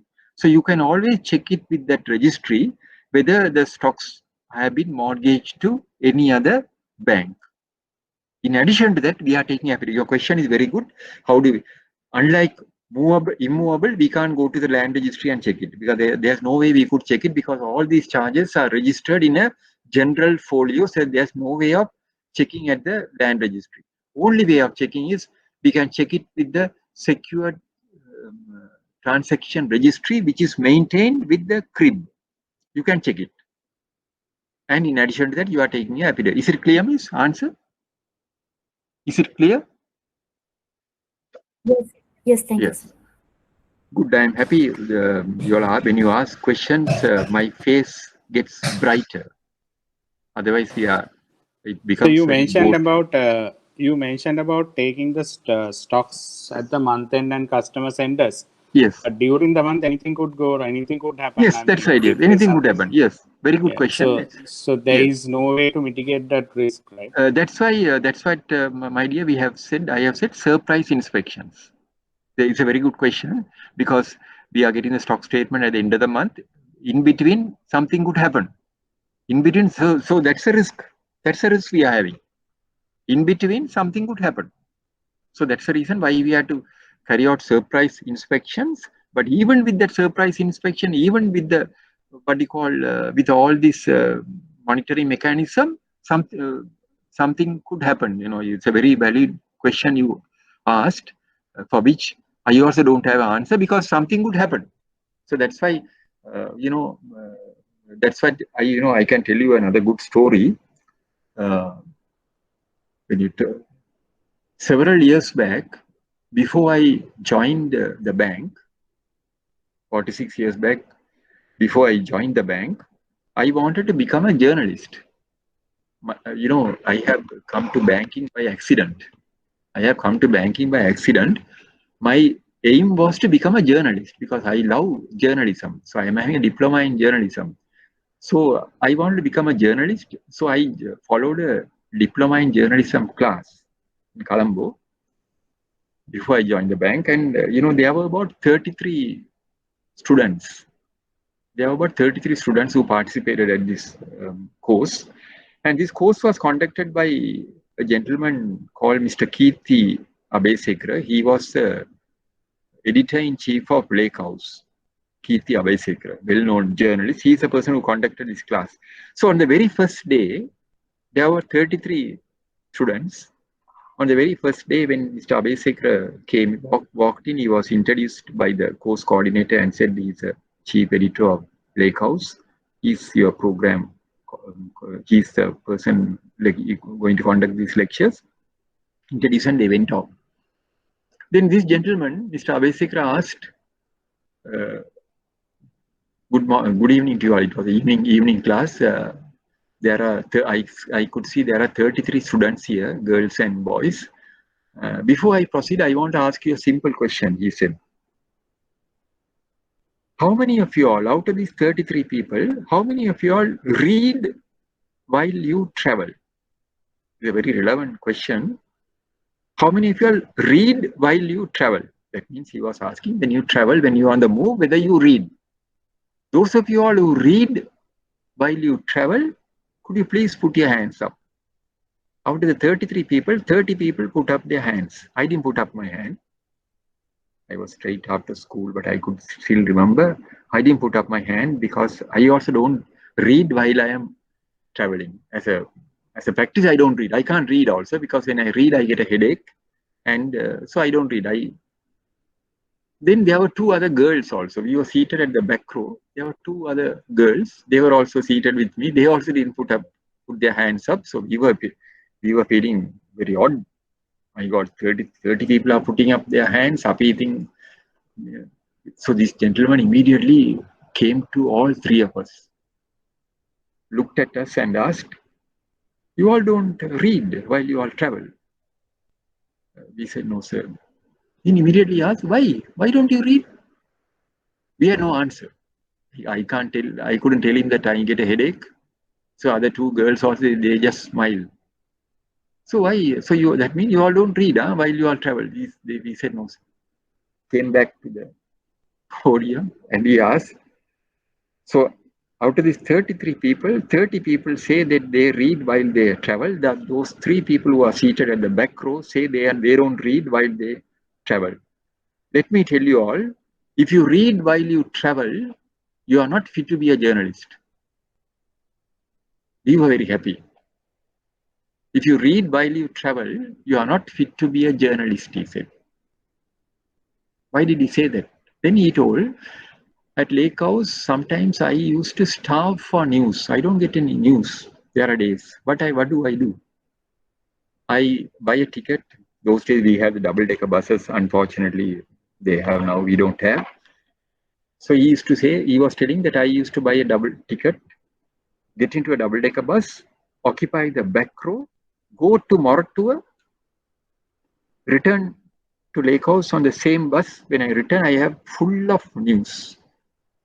So why I am telling you this story is, as a banker, you also should not read while you are on the move, while you travel. Now the question what you asked, this gentleman who asked a question, very, very relevant question and very important question, for which I also don't have an answer. Very, very good question. Because he asked, so in between if something happens, how do we prevent it? We are no way. We are no way. That's why you have to keep your eyes and ears open. Because we don't know. We are getting the stock statement. Now these wristwatches, he can dump all the wristwatches in a suitcase and remove it. Overnight he can remove it. So that is the risk bankers are facing when you are taking movable asset as security. This is the risk we are facing. But we have, bankers, we are taking risk. We are taking risk. We are taking, even now there are many instances where the banks have been taken for a ride. Customers have, when you go on inspection, no stocks, because we can't go on inspection daily. No, we can't put our security guard. So so my advice is, you should never ever read while you are on the move. So if you are, supposing if you are instrumental in granting a loan for this wristwatch merchant, when you are traveling, when you are going through Gall Road, when you see that wristwatch merchant's shop or showroom, automatically your head will turn towards that. So my advice to you is, don't ever think of reading while you are on the move. I have seen some people, when they get into the bus, they take a book and read it. So we miss a lot of things. Sometimes you may come across an overdue customer, a customer who has been absconding for a long time. I spotted one day a customer who was absconding for a long time. And the bank has got a private investigator also to locate him. But one day, while coming to work, I saw this customer at Chatham Street. He was getting into one of the shops there. Then when I came and told my staff, they went and located him. So you should never ever think of reading while you're on the move. The question is, in between also something would happen. But we are trying our maximum. We are trying our level best to ensure such things don't happen. But it could happen. Is it clear? Is it clear? Is it clear? I have answered. Yes. Yes. Thank you very much for the question. I am very happy when you all ask questions. All these questions are very valued questions. You all are asking. It it makes others So, also small to miss. Yes. so can we mitigate that risk by obtaining Yeah, Miss, insurance? insurance, I will explain to you all. Insurance, in the next slides, I am going to explain to you all insurance. That type of this cannot be mitigated by insurance, Miss, because this is the customer willfully removing the stocks. No, you follow? Willful. Insurance cover Yes. will not be available for willful removal. If they are so by overnight, if there's robbery or some burglary or something, you can mitigate. But if the customer willfully removes the stocks, you can't mitigate because he has purposely removed it. But banks are taking insurance to cover various other risks, which I will explain to you all. Is it clear, Miss? Is it clear?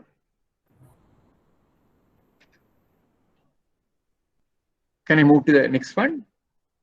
Yes. Now, is there any question? Right. Yes. So now, immovable I have explained to you all in detail. Movables also I have explained to you all in detail. Now we are coming to the next security, that is advances against shares. Now, when you are granting advances against shares and debentures, this is also to some extent a high risk security. This could be considered as a strong security, and effective precautions are taken. The bank could realize the exposure in case of an eventuality. The undernoted step, it's a very simple security. Unlike other securities, it's a very simple security, but monitoring mechanism is very important. Now, the undernoted, if I come to a bank and say I have 1,000 HNB shares, I don't know what is the value of HNB shares now. Something, I think, if there anyone who is able to answer that, I didn't check the value. I think from your smartphone you will be able to get the answer, but I think let us assume it's 200 rupees. So if I come to a bank and say I want to take a loan of 2 million, so not 2 million, I want to take a loan of 2 lakhs. So you will ask, what is security you are giving? I have HNB shares, 1,000 shares. So 1,000 into 200, how much? 2 million. So I have HNB shares. So I say, I have shares worth 2 million worth of, because the market value, I don't know the market value of the shares, but I say my HNB shares total value comes to 2 million. 2 million. So I am asking the bank to give me a loan of say 1 million. You have 2 million worth of HNB shares. I have given you the shares, number of shares. I don't know the value of the share. Let us assume the total value of the HNB shares which I possess, which I come to you, I have pledged, sir. You can check from the system. You can check from the system to ascertain what is the value of the shares. So when I give you the shares, you are checking from the system. So the present market value is 2 million. So your total value of the shares comes to 2 million. Yes. How much you want, sir? I want 1 million. Can you give me 1 million? You will say,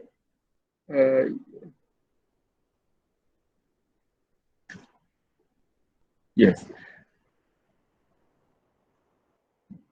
Let us assume, to make it easy for you all to understand, the total value of the shares is 1 million. Not 2 million. Let us assume the total value of the share is 1 million. So you are checked from the system the number of shares. You have 1 million worth of shares. So you are asking me, how much you want? I say, can you give me 5 lakhs? Will you give 5 lakhs? No. Why? Now, fluctuation of the market value of the shares to be constantly monitored. The percentage of advance to be restricted to 35 to 40% of the market value. They are giving only 35 to 45% of the market value. So if the market value of the share is 1 million, we will give him only 350,000 or 4 lakhs, depending on each bank. They have various. So why are we giving 350,000? So I may ask you, what is, I am giving 1 million worth of shares. Why can't you give me 5 lakhs? You will say, no, we can give you only 350,000 rupees. What's the reason? Because the reason is, I'll first take the steps. The undernoted steps have to be taken. We take if I am giving shares, you are taking a power of attorney from me. You are taking a power of attorney. But the power of attorney, what I am giving you, is an irrevocable power of attorney. This power of attorney cannot be revoked. You can't revoke this power of attorney. That's why we call it a irrevocable power of attorney. I am giving you the power of attorney. I am authorizing you to do whatever you want on the shares. I am authorizing you to sell the shares. In case of an eventuality, I am authorizing you to sell the shares. Then custodian / accounts to be opened with CDS, the requisite account opening forms to be obtained prior to the disbursement of facilities. Then most important factor follow-up is fluctuation of the market value of the shares to be constantly monitored, the percentage of advances to be restricted to 35 to 40% of the market value of the shares to overcome any eventuality resulting in the downward fluctuation of the market value. Now, see, when you are granting advances against shares, the only precaution what we are taking is, follow-up mechanism what we are taking is to ensure that we monitor the fluctuation of the shares. So that is the reason now when you are checked from the system, HNB shares value is 1 million based on the shares what I have given. You are checked this thing from the system, 1 million. You say your market value of the shares as a date today comes to 1 million. So I say, can you give me 5 lakhs? We can't give you 5 lakhs, sir. We can give you only 350,000 rupees. Why are we giving this 350,000 rupees? Because the 65% we are keeping to overcome any eventuality which could arise due to any downward fluctuation in the shares.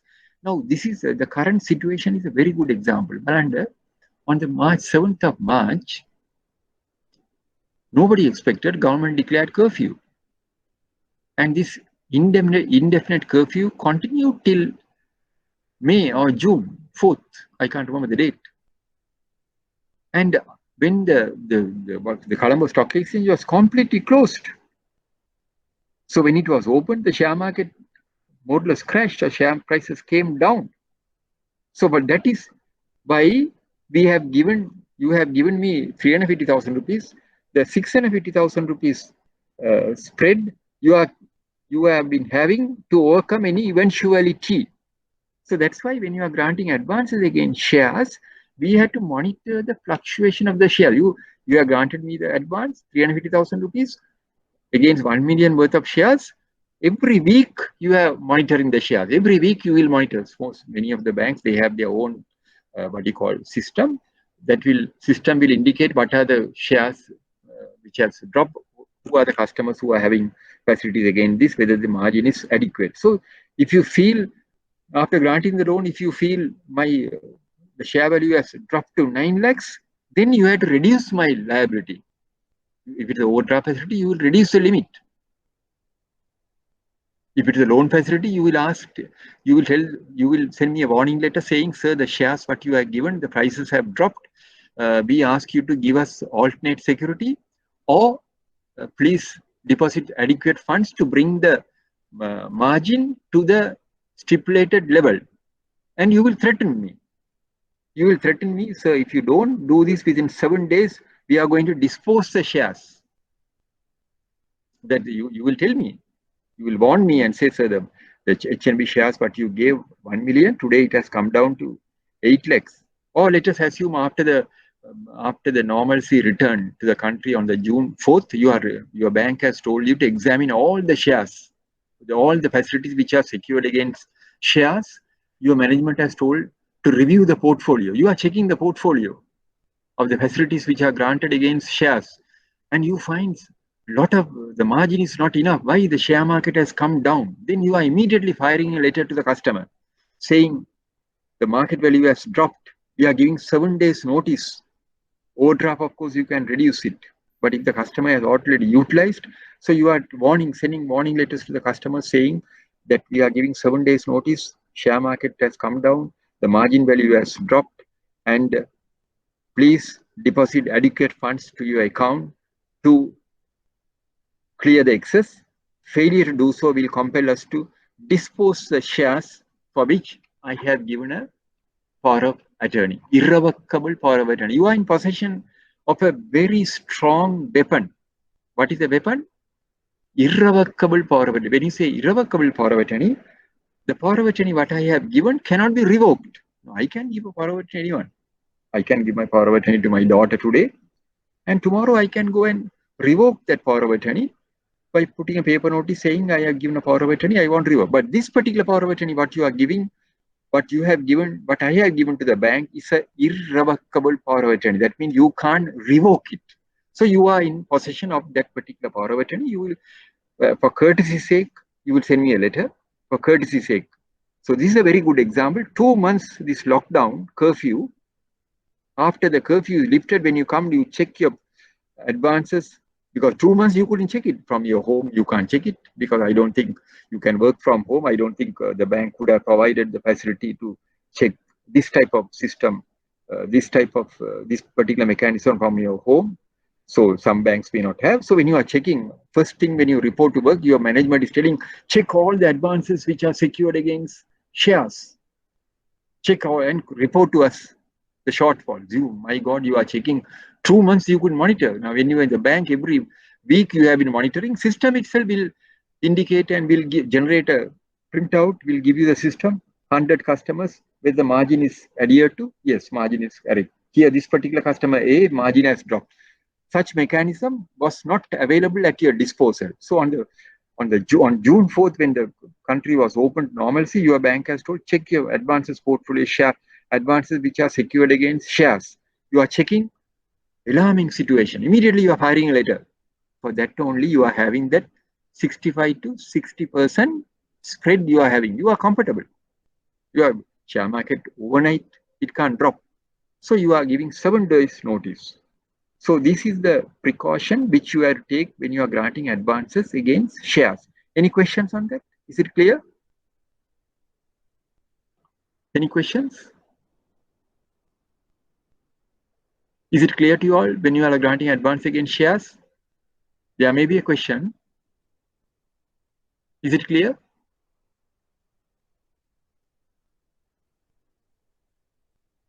Can I move on to the next slide?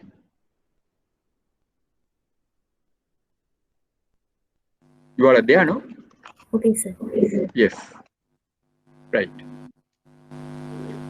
In motor vehicle, advances against motor vehicle, I don't have to talk much about it because I'm sure most of you all will know. This is also considered as a high risk and easy security. The undernoted procedure has to be adhered to. The original certificate of registration of the motor vehicle, which confirms the title and ownership, should be obtained. Now, in a motor vehicle, the CR book is our title deed. CR, the certificate of registration, will give you all the information about this motor vehicle. Who is the owner, current owner, who is the previous owner, what is the color of the vehicle, all those stories. But we are not worried about the previous owner. What matters is we want to know the present ownership. So CR book, certificate of registration, is the most valuable document. In addition to that, we insist on a valuation report from a reputed valuer acceptable to the bank. Acceptable to the bank. Now, if a customer goes and gets a vehicle valuation from a garage, that is not acceptable. The acceptable people, as far as I know, or AAA, Automobile Association of Ceylon. They are the leading valuers. Most of the bank depends on their valuation, but some banks, they have various other valuers also. But the most crucial and acceptable value, as far as I could say, is Automobile Association, because you cannot take them for a ride. There are certain strict stipulations. So we will insist on a valuation, Automobile Association, or any other valuer acceptable to the bank, to your bank. So once you get these two valuation documents, if it's a new vehicle, of course, you can get a invoice from the supplier. Then thereafter, the mortgage should be executed and the charge should be registered with the Registrar of Motor Vehicles in addition to the Registrar of Plans. Once the apposite stipulations are fully adhered to, the bank totally depends on the comprehensive insurance policy to face any eventuality, since the bank has no control over the motor vehicle. Now, we have no control over the motor vehicle. So the only precaution we are taking is we ensure our charge is registered with the Registrar of Motor Vehicles. So what we do is we send the CR book to the Registrar of Motor Vehicles with the mortgage bond, and the CR book goes to the Registrar of Motor Vehicles. They register our charge and the certificate of registration is returned to us. So when you are getting the certificate of registration back to you, you have to check and see whether your charge has been registered. They will say this motor vehicle is now, the charge is the motor vehicle is now mortgaged to bank A. So that is very important. So when you get that CR book back with the charge confirmation, registration of the charge, you could be absolutely certain nothing will happen to the vehicle. insurance, of course, there is a the risk that will be covered. So you could be absolutely certain the customer cannot dispose the vehicle, because to dispose the vehicle he needs a what you call CR book. Not only the CR book, if the charge has to be registered, because if he loses the CR book, you can always get a what you call you can get a duplicate. It's not difficult. If I lose my CR book, I can go and make a police entry at the police station, and then there are certain forms to be filled, submit to RMB. I can get a duplicate CR book. I can get it. But if there's a charge, the charge cannot be revoked. That's why you have to send the CR book to the registrar of motor vehicle and ensure your charge is registered. So once you comply with all these documents, your motor vehicle, the security is to some extent it's intact. But unlike other security, motor vehicles, we cannot carry out inspections. We cannot carry out inspections.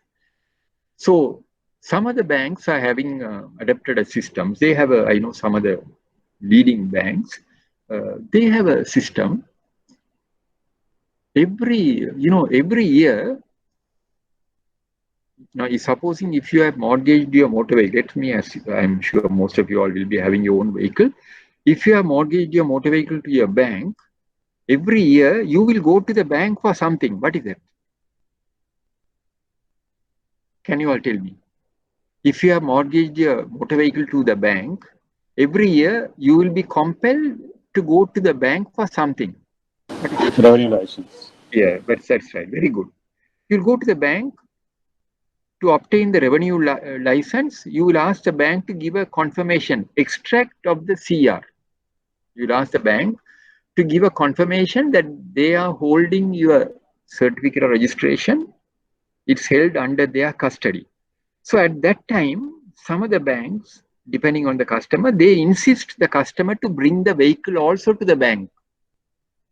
Some of the banks, not for all customers, doubtful customers, because this is a very good mechanism available at their disposal to ensure the vehicle is still under the custody of the customer. To ensure the vehicle is still under the custody of the customer, they say, sir, you have to bring the vehicle for an inspection. So that is the only mechanism available at their disposal. All the banks are not doing it. Some banks are doing it, not for all customers. Customers, undependable customer. If they have a doubt about the customer's integrity, they don't know whether this man is still having the vehicle. There are people who are forging the motor vehicle CR book and disposing vehicles. So some of the banks, depending on the customer, they are telling the customer, can you bring the vehicle? So when the customer brings the vehicle, you are not going to ask the customer to open the bonnet and check, vehicle right, and then you just put a missing. So this is the only mechanism available. Now, original certificate of registration, valuation report, mortgage lease, registration of the charge, quality of the vehicle and ownership history, comprehensive insurance. Now, insurance, I'll discuss it later. Motor vehicle as security, valuable security, high risk security, very high risk security. So we are dependent on the insurance. I will disclose. Now, see this particular slide. Vehicle buyers taken for a ride on doctored registration papers. So that means even the here.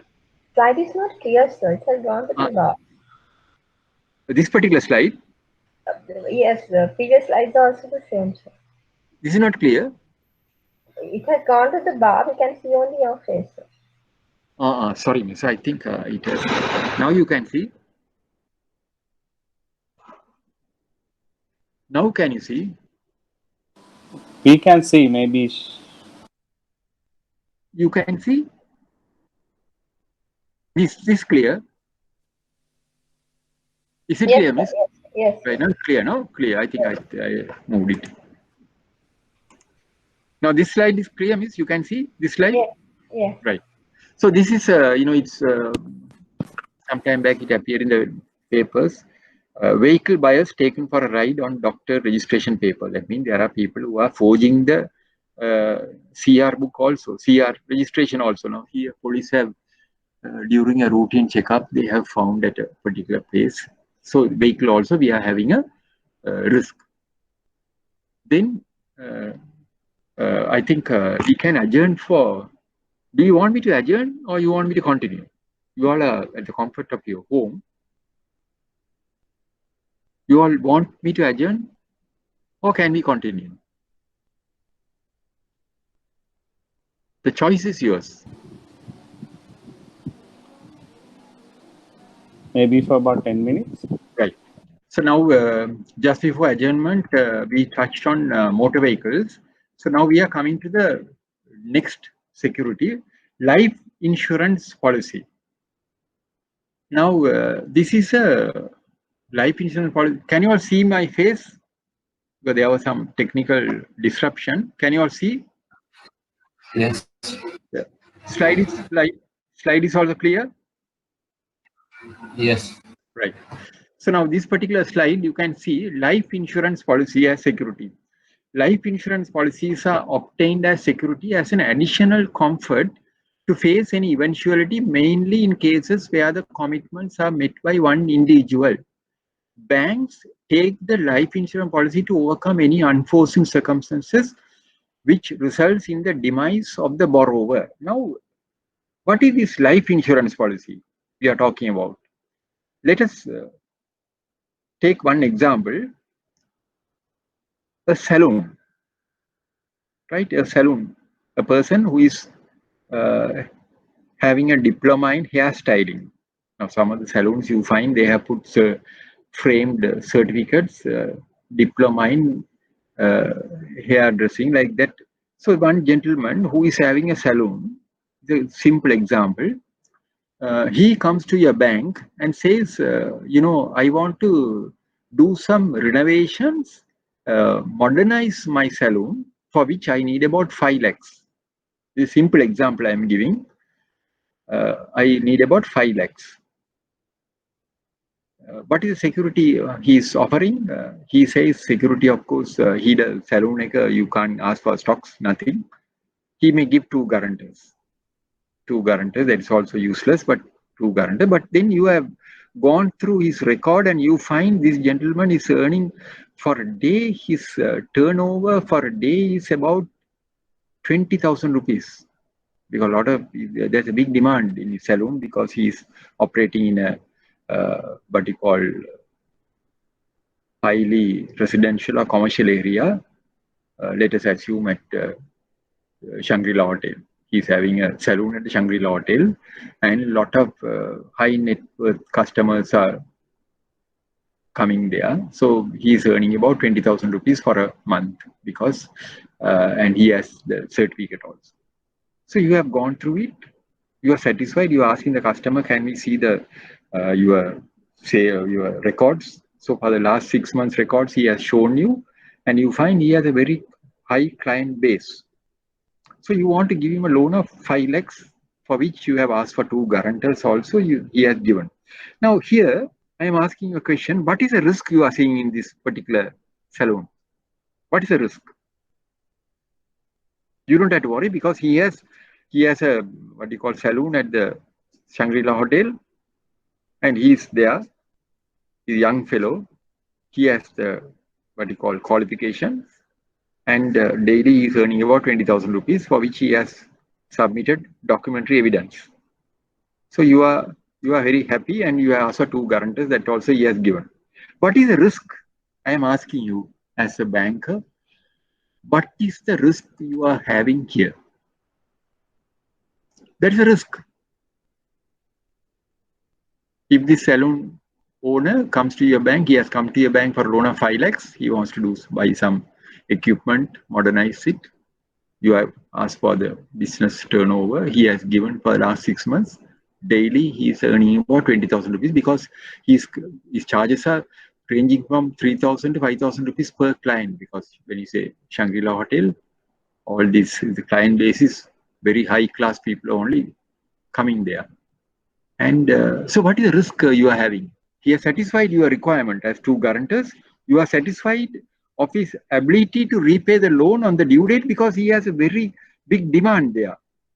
What's the risk? I'll see whether you all are able to answer. What is the risk you are having in this customer?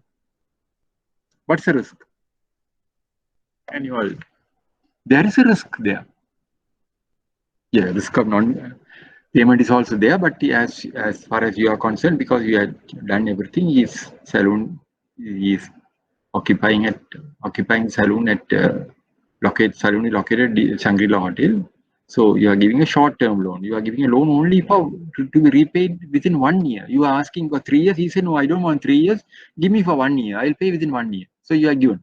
But still, within this 1 year, there is an element of risk. What is the risk?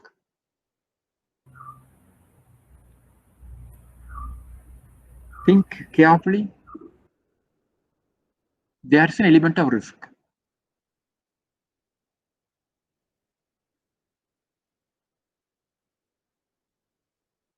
What is the risk according to you all?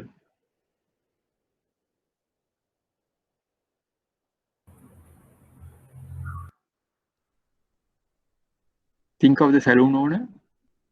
He wants a loan of 5 lakhs to be repaid in 1 year.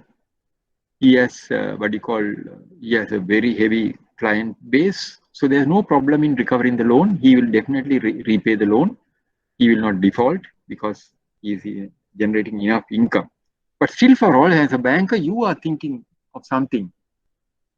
You are looking up and thinking of something is worrying you. What is that worry? Something is worrying you. What is it?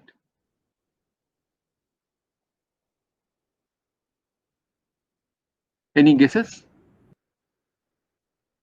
I am sure you all know the answer if you think carefully.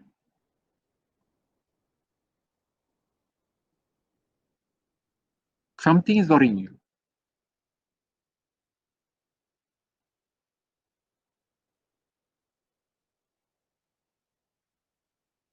There is a risk in owner Sorry? life. There Sorry? is a risk. That's a risk maybe in owner life. Very good. Excellent, miss. Excellent. Excellent. So there is a risk in the owner's life. Neither. Because you are worried whether this man will, he will prepay the loan on the due date. You have no worry. But as you correctly said, there's a risk of his life, on the life. On the life, there's a risk. There's no guarantee. No, you wanted to give a loan for 3 years. He says, give me only for 1 year, but he will pay. But if something happens to him, if he meets an accident and dies, what will happen to the loan? Because this particular business is run by one man. There's no succession plan. He has wife, he has children, so they don't have the capacity to run the salon. He has 2 small children. Wife doesn't have the capacity. So after his death, salon will be closed. So there is a risk of his survival, life. So to overcome that type of risk, we take a life insurance policy. So that we tell the customer, we'll give you the loan. We'll give you the loan to guarantee, but you have to get us a life insurance policy. The customer may tell you that I don't have a life insurance policy. Never mind, you take a life insurance policy for 5 lakhs. We will tell the customer, please take a life insurance policy. It could be a new policy. Can the customer come and tell you, no, I won't die within this 1 year. I will. Don't worry about my my life, sir. Nothing will happen to me. No, we don't know. Life is there's uncertainty. We don't know what will happen in case if he meets an accident and dies. So to overcome such eventuality only, we are taking additional comfort to mitigate this risk. We are taking a life insurance policy, especially in SME cases, SME, small and medium scale entrepreneurs. You will come across many cases like this. The person who will have the technical knowledge to start a business, the viability project may be good. A welder, he says, I want to start a welding shop. Or some other person who wants to, is manufacturing flower vases. Like that, so many, you may come across a lot of cases like that. Depending on the viability of the project, you can grant the loan, but the only risk you are having is the life of the customer, the life of the customer. This particular, if it is a limited liability company partnership, you don't have any problem. But as far as SME customers are concerned, individual customers are concerned, when there is no succession plan of this particular saloon owner, in case if something happens to him, you let write off the loan because you have only two guarantors. You can't take them to court. You have to spend another 1 million to recover the loan. Guarantee is a very weak security. So in such instances, you can always go for life insurance policy. You can always go for a life insurance policy. Remember, for SME sector, when you are granting a loan, you assess the facility, process the facility carefully, and as an additional precaution, always go for life insurance policy because there is an added benefit for the customer. You can convince the customer because this 5 lakhs life policy what you are taking is not for us, it is for your own benefit. After settlement of the loan, after settlement of the loan and after maturity, the money is yours. And some of the insurers are giving life policy with, they call it accidental benefits. What do you mean by accidental benefits? In case if the customer dies due to an accident, the sum assured becomes a double. If the insurance policy is taken for 5 lakhs with accidental benefit, in case if the customer dies due to an accident, the insurer pays 1 million. That is what is called accidental benefit. So we have in our banking life also, we have come across a lot of cases like this where the business is dependent on one individual. As long as that individual is living, you don't have to worry, loan will be paid. But only risk of which we are concerned is what will happen in case if this man dies. We can't ask the customer, whether you will, if you tell the customer, we can't tell the customer, in case if you die, we don't tell like that. But at the back of our mind, we are worried about that. This is the continuity, succession plan. So life insurance policies are taken to overcome such eventuality. So what is now I can, let me ask you another good question. You are taking the life policy. As an additional comfort, you are taking the life policy. Loan to be repaid within 1 year. All of a sudden, you find somebody is coming and telling you this customer has committed suicide. Will the insurer honor the claim for suicide? No. No. Yes. Insurer, the general perception is insurer will not honor if the life insurance insurer dies due to suicide, insurer will not honor the claim. But according to the insurers, we have got clarification some years back. They say even suicide, they will pay provided the policy has been in force at least for a period of 1 year. So even suicide, they will pay provided the policy has been in force for 1 year. What is the reason? Because suicide, if you analyze, if you go through if you go do a deep study, most of the suicide cases, I have gone for 2 or 3 suicide funerals. It's very pathetic. At the spur of the moment, when something went wrong, they take poison. But later they regret. But on the previous day or on the particular morning when they got up from their bed, they never even thought of committing suicide. At the spur of the moment, there are cases like that. Even you all would have come across situations like that. People sometimes they get into depression, and at that spur of the moment, they think of ending their life. So nobody is going to plan a suicide. Nobody will plan a suicide. So this saloon holder also, he will never plan. He wouldn't have planned suicide.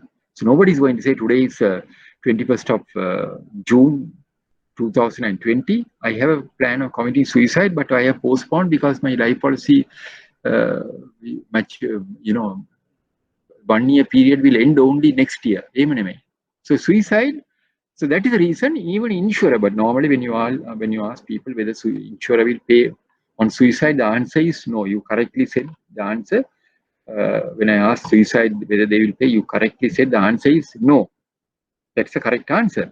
But still, for all insurers, when we ask for clarification, they have told, they told us in a seminar, if the policy has been in force for a minimum period of 1 year, insurer will pay. The reason is suicide at the spur of the moment, you react and commit suicide. So nobody is going to plan suicide. There are people who say, "Mata jeevithe epa wela thiyenne," but they will. Such people live longer than us. So people who commit suicide at the spur of the moment, if something goes wrong, they will, they bring something and later they regret. Am I correct? Is it clear to you all? Yes. Is it clear? Right. Now, the undernote, how do you secure a life policy? The undernoted steps have to be adhered to. Original life insurance policy should be submitted. Deed of assignment should be executed by the life policy holder, assigning their rights to the bank and revoking any existing assignment executed in favor of the dependent. The assignment should be duly registered with the relevant insurer and confirmation obtained. Once the above are complied with, standing orders should be recorded to ensure the relative insurance premium is paid through the bank. Now, life insurance policy, the only the precaution is you have to get the customer's life policy document, then you have to get an assignment signed. There's a document called deed of assignment. You don't have to worry much about it because this is not a technical session, and due to the this class lack of interaction, I have to reduce certain things. So assignment should be signed by the customer, and if he has assigned the policy in favor of his wife, he has to revoke that assignment. And once you get the assignment, you have to send it to the insurer to register the charge. After the charge is registered, it will be returned. Assignment will be returned to you. But the only follow-up action which you have to take is to ensure that the premium on the life policy is paid through the bank. Once you get the life policy, you have to ensure the premium is paid, because if the premium is not paid, the life policy may lapse. So that is the only precaution you are taking. You have to tell the customer to record. Standing orders have to be recorded, and the premium should be routed through the bank. If the customer says, "I am paying the premium," we can't accept it. We have to record standing orders, and we have to remit the premium. And even if whether there is money or not in his account, we have to debit the account and remit the premium, because we can't wait till the customer deposit the money. Sometimes you may come across customer may not have money, especially this SME sector customer. They may not have money in their account to meet the premium. So we'll have to debit the account, overdraw the account, and make the premium, but remit the premium. But if it is a savings account, you may have to debit suspense account debtors and remit the premium, because premium cannot be postponed. Because if you postpone, and in case during the intervening period, if the customer dies, you will have a problem. Insurer will not honor the claim. So life policy document, life insurance policy, these are the circumstances under which we are taking life insurance policy.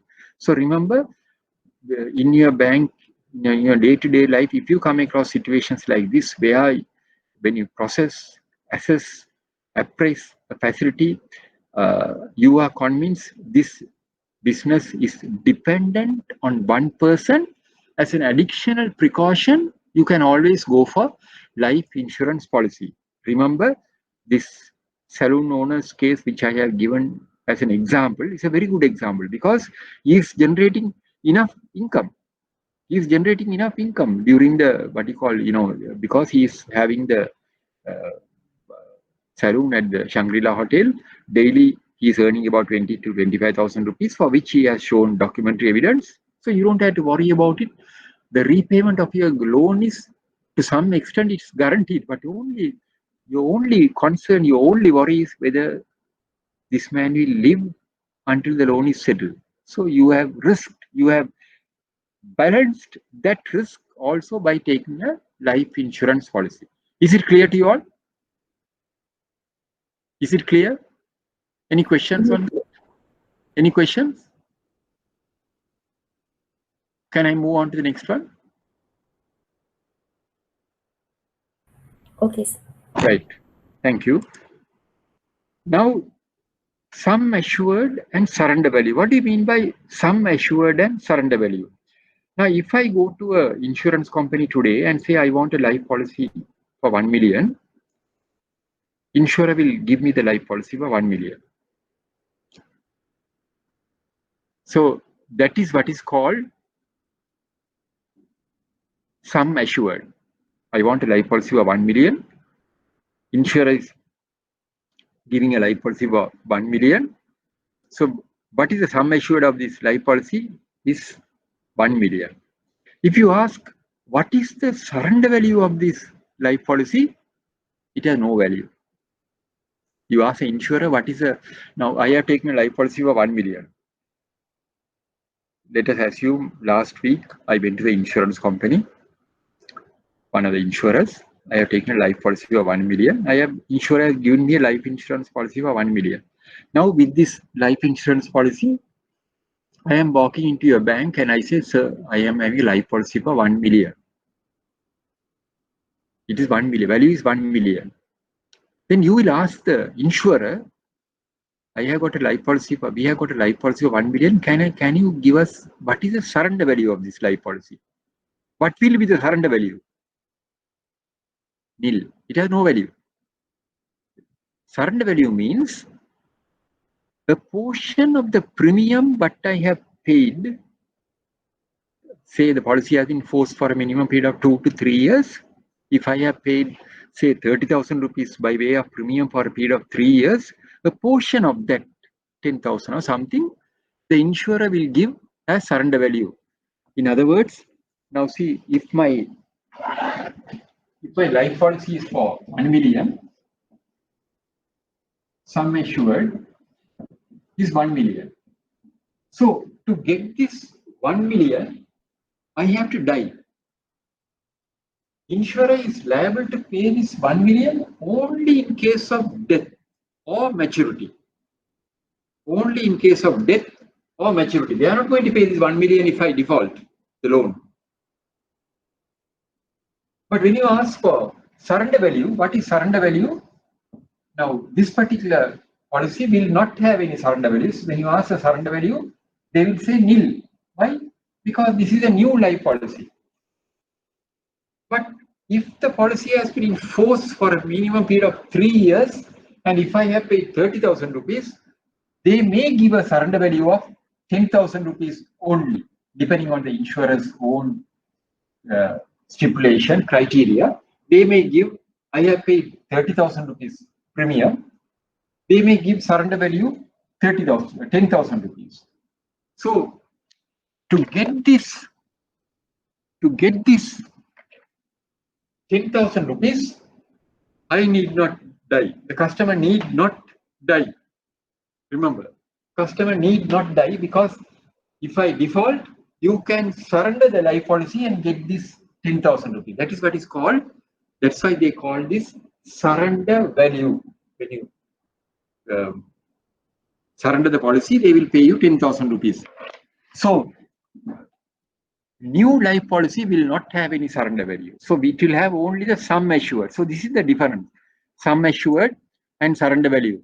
Important consideration in life policy is sum assured, surrender value.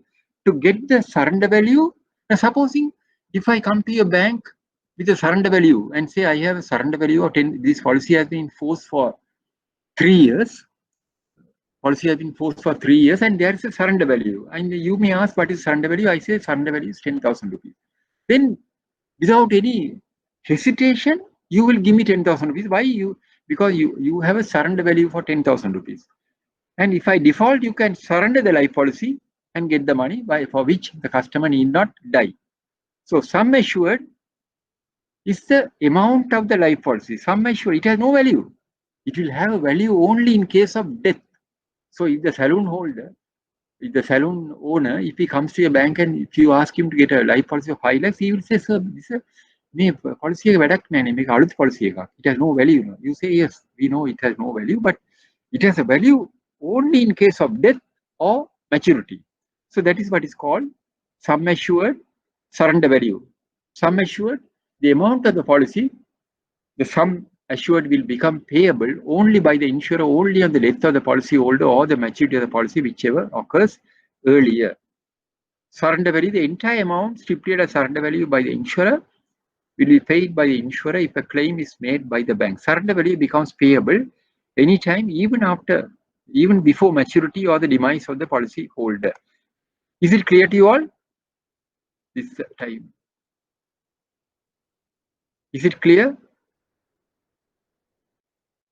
Now, steps towards assessing the validity and surrender value of life policy. Surrender value certificates should be called for from the relative insurer. The certificate will indicate the validity of the policy in addition to all the details. The policy holder should authorize the insurer to call for such information prior to the assignments. In the insurer is not liable to disclose such information to the bank. So if I come and give you my policy document, you can write to the insurer and ask the insurer to submit all the details, for which I will give a letter of authority to the insurer. So the insurer will give you a certificate, surrender value certificate, and that certificate will give you all the information. What is the sum assured, whether the policy is in force, whether it is assigned to any other banks or any other financial institution, when was the last premium paid, whether premiums have been uploaded, all the information will be given to you. So that certificate is very important for you. So remember, sum assured is the amount of the policy, and that will become payable only in case of death or maturity, whichever occurs first.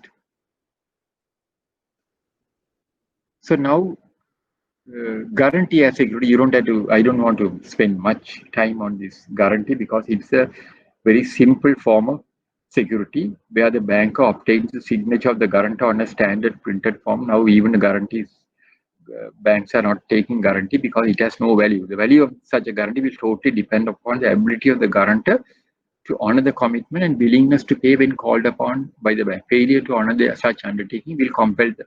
So the banks are taking guarantee as a comfort. It's just a comfort because in case the borrower defaults, we may have to go to courts, and that's the reason why even the banks now, they are not taking guarantees, personal guarantee. Personal guarantee is a weak security. Prior to the acceptance of personal guarantee as security, the guarantor's source of income and financial net worth should be established to ascertain their capacity and financial ability to meet the commitment under the personal guarantee given in case of an eventuality which results in the principal borrower's failure, inability to honor the commitment. The guarantor undertakes to settle the debts of the principal in case of a default. This is an obligation which is secondary in nature, and the guarantor. So in other words, guarantor undertakes if the principal defaults or refuses to honor the commitment, he will pay. But according to, I can tell you all, based on my banking experience, I had never come across a situation when a borrower fails. We write to the guarantor to honor his commitment. He comes and no, it never happens. We had to go to courts. So to go to courts, you have to spend another substantial amount. So that's why most of the banks are now, they don't want to take guarantees because it's considered as a weak security, but still for all as additional comfort they are taking. Then guarantee and indemnity. A guarantee and indemnity, the difference in a guarantee, the guarantor undertakes the liability on the default of the principal debtor. The guarantor says if the principal does not pay the liability, I will pay. In indemnity, the indemnifier undertakes to be primarily responsible for the debt. The indemnifier undertakes to be primarily responsible for the debt. Then guarantee indemnity. Then advances against, before I move into the, wait, yes. Do you have any questions or clarification on what we discussed up to now? Do you all have any clarifications? Any questions? Can I move on to this one? Can we move to this slide? Okay, sir. Yes, thank you. Advances against cash. Now, at the very outset, at the beginning of my presentation, the slides are clear, no? You can see the slides? Yes, sir. Right. So at the beginning of the session, I don't know how many of you all could remember, I was telling you all, advances against cash also, there is a high risk. This is considered as a high-risk security, although fully secured due to the sensitive nature of the. However, if adequate precautions are taken, this could be considered as a very strong security.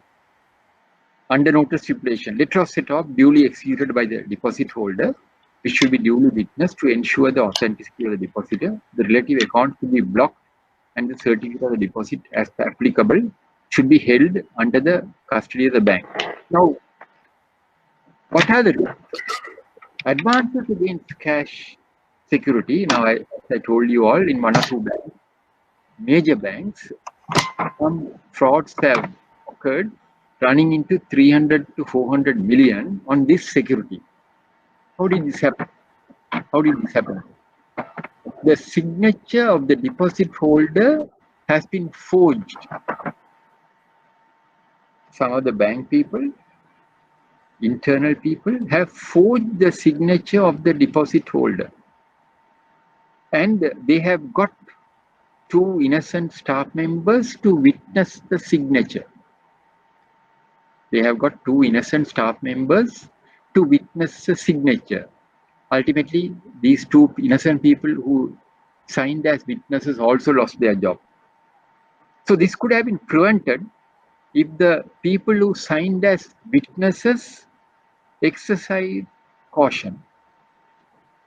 Because when in a bank, when you are signing as witness, you have to be extremely cautious. When you are signing as witness, what are you trying to say? You are confirming that this person placed his signature in my presence. So I know one or two people who signed as witnesses. In fact, I know them. I spoke to them. I asked those people, why did you all sign as witness? They say, sir, what can we do? Our manager wanted us to sign as witness. We signed it. Because here also in this particular case, the signatures have been forged by the branch manager. So he has got two innocent staff members to sign as witnesses. And these two staff members also didn't know when the manager asked to place the signature, they also have signed as witnesses. So if they have been cautious because they were not smart enough to tell the manager, so we can't sign because this particular customer didn't place a signature in our presence. So if we have only told that these frauds could have been prevented, these frauds could have been prevented. And these frauds running into 300 to 400 million. So remember, in case if you come across situation where in advances against cash, the deposit holder has to personally come to the bank and sign. And if the deposit holder is unable to sign, you may have to go to their doorstep to get the signature. Somebody comes and says, you may come across situation where husband may come and tell, this is my wife's deposit. Wife is unable to come. Can you give the form? I will get it signed by my wife. You give the form to the husband. He forges the signature. I have no time to explain. There are some cases. He forges the wife's signature and comes and gives to you. Here, I brought the document. Then you witness it. But to see, it is not the wife's signature.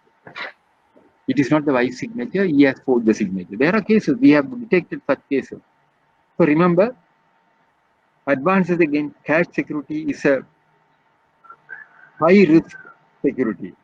And if it is a third party deposit, still worse.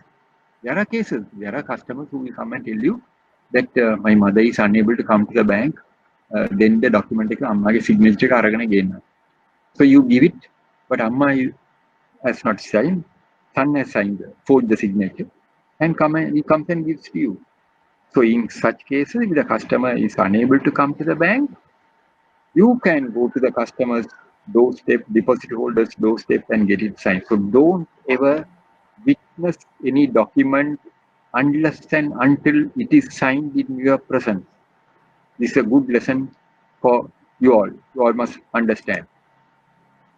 Now we are coming to important operational aspects to be adhered to in finalizing documentation. Now I have discussed, I have covered all the securities which are generally obtained by the bank. I have given you the mitigating techniques. I have narrated a lot of stories.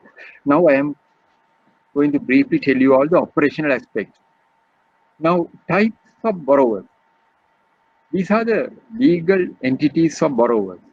Individual, joint borrowers, sole proprietorship, partnership, private liability companies, public liability companies, statutory bodies, government institutions, associations, societies, clubs, NGOs, religious institutions. So when a customer, now if I come to your bank for a loan, under what category you will place me from this slide? Can you tell me? If I come to the bank for a loan, under when you are preparing the memorandum, credit memorandum, under what category you will place me out of this?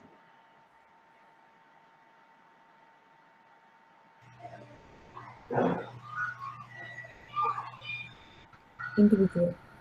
Individual, very good. Individual. So you are matured enough to ascertain under what category you have to place a customer. So this is the what we call legal entities of a borrower. Then basic document, letter of offer. Now for any facility when we are granting, this is a very important and basic document which forms as a contract between the bank and the borrower. So whatever loan we are granting, whatever credit facility we are granting, now take for instance, if you apply for a job and if your prospective employer informs you, you have been selected for this job. First thing you will ask is, can I have my letter of appointment? So they will give you the letter of appointment, which will incorporate all the terms and conditions covering your employment. So you will read the terms and conditions very carefully, and if you are agreeable, you are signing, placing your signature, and you are giving the duplicate to your employer. So then it becomes a contract between you and the employer. Similarly, we bankers, when we are granting a loan, we are required to establish a contract. We establish this contract through this document called letter of offer. In this document, we are placing all the terms and conditions in relation to this particular facility. What is the amount of the loan? What is the amount of the loan? What are the conditions? What is the rate of interest? What is the security? All this. Letter should be duly signed by the branch manager, authorities, approved limit, purpose, repayment, terms, rate of interest, renewal date, insurance compliance, and all of the terms should be stated as per the approval. All important security should be included. Title of the borrower should be in accordance with the application approval, most important line with the title recorded with the bank, and should be properly addressed. Once the borrower signs the letter, it becomes the letter of acceptance and an important component of security. So this is a very important document. You have to, all the terms and conditions stipulated in the letter, in the credit memorandum of approval should be incorporated in your letter of offer. Because when a facility goes bad, if all your attempts in recovering the liability has been fruitless, you will explore the next option of going for legal action. So when you approach your lawyer, bank lawyer, to file legal action, the first thing the bank lawyer will ask is, can I see the letter of acceptance? That is, when the customer signs, it becomes a letter of acceptance. So the lawyer will ask, can I see the letter of offer? So you will have to give the letter of offer. So they will spend about 1 or 2 hours reading the letter of offer, clause by clause. They will go through the letter of offer, because the letter of offer is going to play a major role in the institution of legal action. So I know in some of the banks, people, they don't take much interest Sometimes I have seen letters of offer not dated, important clauses, important terms are not incorporated. The common mistake they make is when they are addressing a letter to a lady, they say, "Dear sir." So that is a very serious matter because that could also be challenged in a court of law.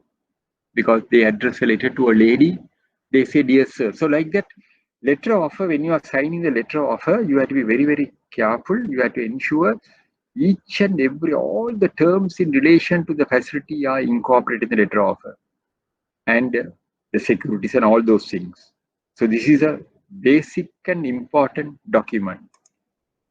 Then advances for limited liability companies, important stipulations to be adhered to. Borrowing powers should be examined. Certified copy of the article association should be obtained. Certified copy of the latest Form 20 should be obtained to ascertain the signatories. Employees of the company, even if they hold a high position, do not have any legal status to execute documents on behalf of the company. Certificate of registration under the Companies Act 2007, confirmation of re-registration, then board resolution authorizing the borrowing and confirmation of its borrowing power. So now see, limited liability company, these are the important documents, but the board resolution is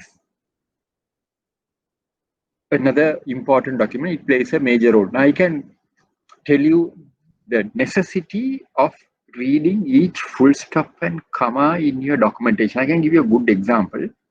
In one of the banks I was attached to, a customer from an upcountry branch, he has applied for a loan was approved, and these upcountry branch people, they have scanned and sent the documents, board resolution also, they have sent it.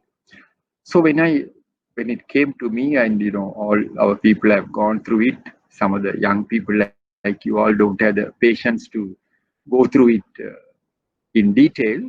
So when it came to me, I detected a very big blunder, mistake, in the sense, in the board resolution, it was stated here the company A, it was resolved to take a loan of rupees so much from this bank against the security of all those things, and it was further resolved to sign, the directors to sign, they have sign this document, that document. The word sign in the board resolution, I'm telling this you all, it's a alarming blunder they have made. So in that board resolution, the word sign was there on 11 places, the word sign. What have they typed? Instead of typing sign, there was a typographical error. The person who typed SIGN, instead of SIGN, he has put sing, SING. It was resolved to sing. At 11 places, they have replaced the word sign with sing. It was resolved to sing. It was resolved to sing. So 11 places. So can we accept this document? No. Why? Because in case if we have accepted the document, we would have faced a major legal issue, because now in case if the facility has gone bad, if we have filed legal action, this particular document could have been challenged in the courts, because the lawyer will come and say, my client never agreed to sign any documents. He only agreed to sing. So why I am giving this to you as an example is, you have to be very, very cautious in every word of the documentation. Every word has to be read very carefully before you authorize the disbursement of the facility. Then facilities for partnership and sole propriety concern. Facilities for partnership and sole propriety concern, we have to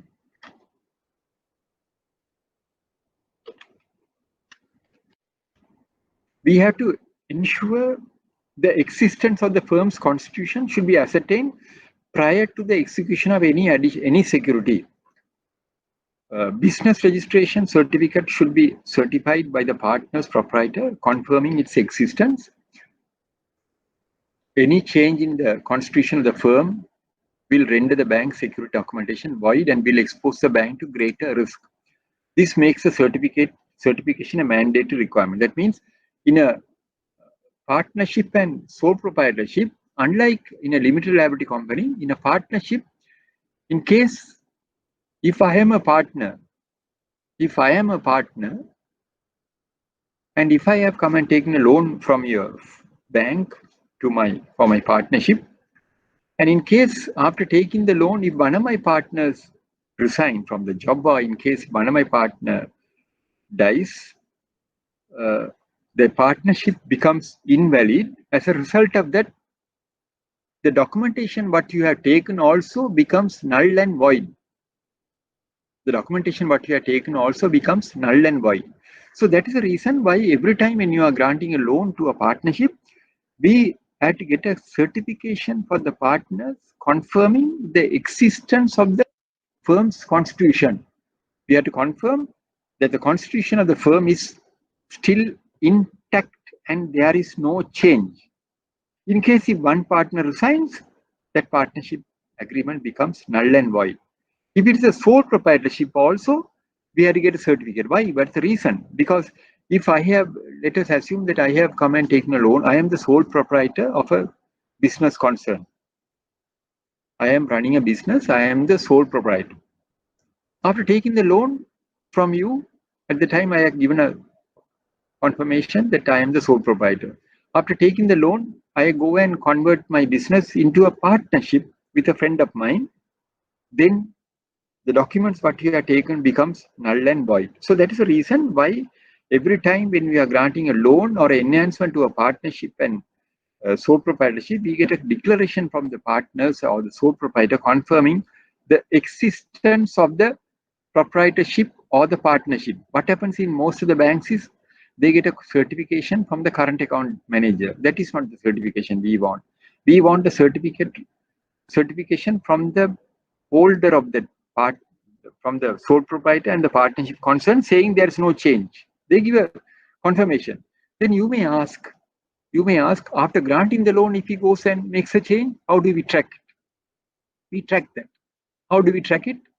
We put a clause in the letter of offer. Any change to the existing constitution of the firm should be immediately notified to the bank. Sorry. So we are putting a clause in that. We are putting a clause in the letter offer, which makes it mandatory for the customer to notify the bank of any change. So that we are putting a clause saying any change in the business constitution of the firm should be notified to the bank immediately. So we are putting that clause. So by putting this clause, customer is required to inform the bank, because the reason why we are putting is after, in case of any change in the business registration or the constitution of the firm, the documents what you have executed becomes null and void, and you may have to execute a fresh document. This problem will not crop up in limited liability company. Limited liability company, directors can change. What do you call? Even the constitution. They can even change the name of the company. Documents are valid. Then facilities for clubs and association, non-governmental organization, clubs, societies and association are not incorporated by an act of parliament. Hence, they exist for the sole purpose of carrying out non-commercial activity. These institutions are not legal entities and cannot be sued in their own name. They do not have the legal capacity to borrow on behalf of their name. The appointed elected office bearers of these entities will be personally liable on anybody. So normally, generally, we don't grant loans to clubs, association, societies, and non-governmental organizations, because the office bearers are there only for a period of 1 year. Every year, they may have to change the office. So generally, normally, we don't grant, unless, of course, it is fully secured by cash. Now, mix-up of securities. What do you mean by mix-up of securities? What is relevant? Now, mortgage over immovable property offered as security. When you say mix-up of securities, I can explain to you all.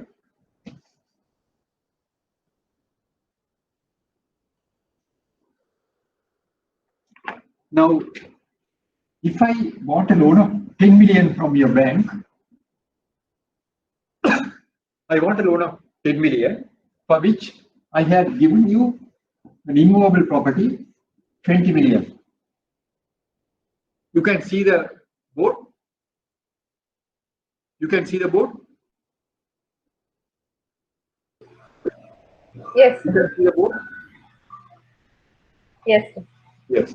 So I want a loan of 10 million for which I have given an immovable property.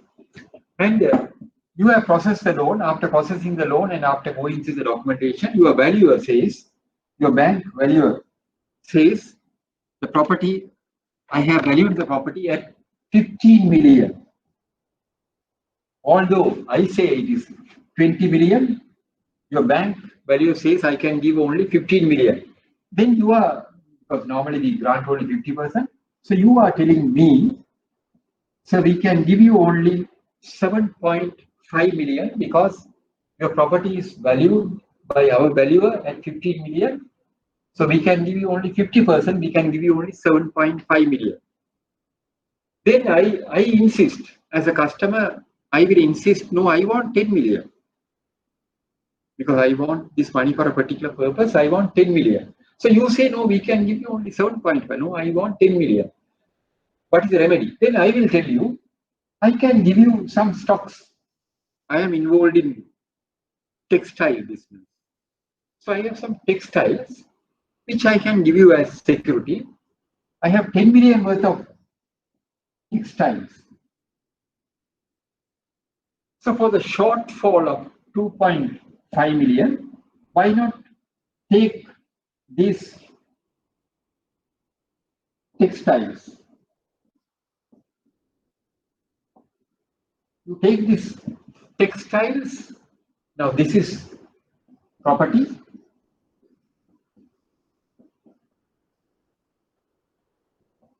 So why not? For 7.5 million, you take this property. For 2.5 million, the shortfall, you can take this textiles and give me 10 million. If you do that, you are mixing the security. That is what is called mix-up of securities. Immovable property cannot be mixed with movables. Immovable and movable cannot be mixed, because if you mix immovable and movable, we will get into some legal complications. So mortgage over immovable property obtained as security should not be mixed up with other securities to cover any shortfall. Mixing up of mortgage over immovable property securities with other movable securities will lead into legal complications under the Mortgage Act. So then what is the remedy? So you are telling me we can't mix. So what is the remedy? There is a remedy. Remedy is you segregate it, you separate it. You say loan number one, 7.5 million. Loan number two, 2.5 million. So you are separating the loan against different security. You are giving 7.5 million against property. You are giving 2.5 million against textiles. So by doing that, you are not mixing up the security. Now, what is the remedy? In such instances which compels the acceptance of such securities, the facilities should be segregated securities-wise without specifically mixing up with immovable security. Is it clear to you all? Is it clear? Is it clear? But if there's a question on mix-up of securities, is it clear? Is it clear? Can you explain it again? Yes. Yes.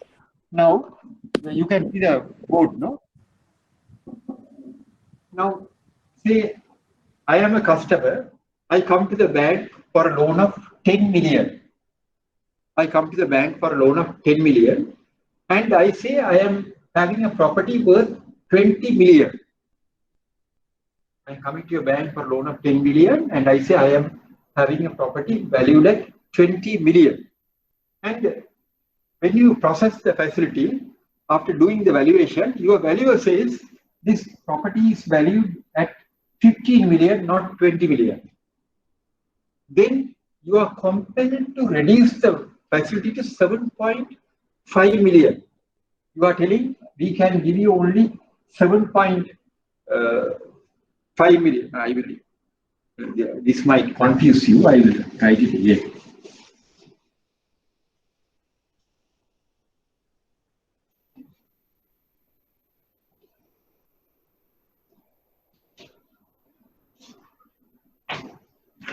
I come to a bank for a loan of 10 million. What is the security? Immovable property valued at 20 million. Then you have processed the facility, and once your bank value has done the valuation, the bank value says the value is 15 million, not 20 million, because I, as a customer, I am telling you it's valued at 20 million, but your value has done a valuation and he says valuation is 15 million. Then you are telling me, so we can give you only 7.5 million. Why? The value of the property is 15 million. Then I am insisting, as a customer, I am insisting with you, I want 10 million because I want this money for a business expansion project. I want 10 million. Then you will, you say, no, we can't give you 7.10 million because the value of the property is 15 million. We can give only 50% of that, which comes to 7.5 million. Then you will ask me, so do you have any alternate security? Do you have anything, any other security? Then I said, yes, I have textiles worth 10 million. 10 million worth of textiles I am having. Can you take these textiles and give me a 10 million? So you can, yes, you can take 2.5 million to cover the shortfall. You are taking the textiles. 7.5 million properties. So you are taking the textiles to cover the shortfall and giving me a loan of 10 million. If you do that, this is what is called mixing of movable with immovable with movable. Mortgage over immovable property obtained as security should not be mixed up with other securities to cover any shortfall in the margin requirement. Mixing up of mortgage over immovable property security with other movable securities will lead into legal complication under the Mortgage Act. What is the remedy? In such instances, which compel the acceptance of such securities, the facilities should be segregated securities-wise without specifically mixing up with the immovable. So now you can't mix it. If you do this, you are mixing it. So what is the remedy? You separate it. Loan number 1, 7.5 million against property. Then loan number 2, 2.5 million against textile. So you are separating it. By giving 2 separate loans, you are not mixing the security. But without separating it, if you give one loan, 10 million against the mortgage of immovable property, against the mortgage of immovable and textiles, you are mixing up. Is it clear? Yes, sir. Is it clear, Miss? Yes, sir. Right. So now you have got this thing. Now you have the luxury of again visiting this site. Everything is recorded. So the dating of document, the date plays a major role in the execution of securities. The entire portion of any document should be completed and be ready for execution before the relevant parties call over at the bank. However, the date should be inserted only at the time of execution. Under no circumstances, date should be left blank on execution documentation. Now see, date, when you are dating a document, you have to date the document on the day the customer signed, because this is another important area which you all should remember, because some people, they don't give much weightage to this. You have to sign. If I come and sign the document today in your bank, you can't put the date next week's date when you are about to disperse a loan, because that will lead into some legal complications. Then witnessing a document, as I explained to you all, is an important component in documentation, since in case of any dispute, the witness will be called upon to testify the authenticity of the document. All documents executed should be witnessed by at least 2 individuals. The prevention of fraud ordinance necessitates the witnessing of documents in order to prevent forgery or any dispute which may arise. The bank staff witnessing documents should understand the relevance in witnessing documents. Who could witness documents? It is desirable and advisable that all witnesses who witness documents are staff members. They should actually witness the signing of the documents by the relevant parties and place their own signatures, and most importantly, place their respective staff identity card numbers. In instances where the documents are witnessed by non-staff members, such witnesses should be the known agents of the bank, and their identity should be established by indicating their NIC numbers and the private residential addresses. Execution of documents on a power of attorney, if a necessity arises in the absence of the principal to execute the documents by the attorney on a legally executed power of attorney, the under-noted procedure should be adhered. Power of attorney should be carefully examined to ensure its acceptance, validity prior to the execution of document. The attorney is empowered to act on behalf of the principals only, covering certain specific terms. However, it is advisable to refer all power of attorney documents to the bank's legal division prior. So that means, supposing if a customer is unable to come to the bank to sign the documents, he may have given the power of attorney to his son, daughter, or wife. So in such cases, you must always refer the power of attorney to your bank's legal department or your branch lawyer to get their confirmation covering the validity of the power of attorney. Don't ever accept any power of attorney in case you may come across situation, because it's a very vast and gray area. So you have to find out whether the power of attorney is valid, whether you don't know whether the power of attorney has been cancelled. So to ascertain all these problems, it is better for you to refer it to your bank's legal department. Now, registration. See, now we have covered all the security, the aspect of the, what you call the various aspects of the securities. All securities executed have to be complied with the certain registration stipulation.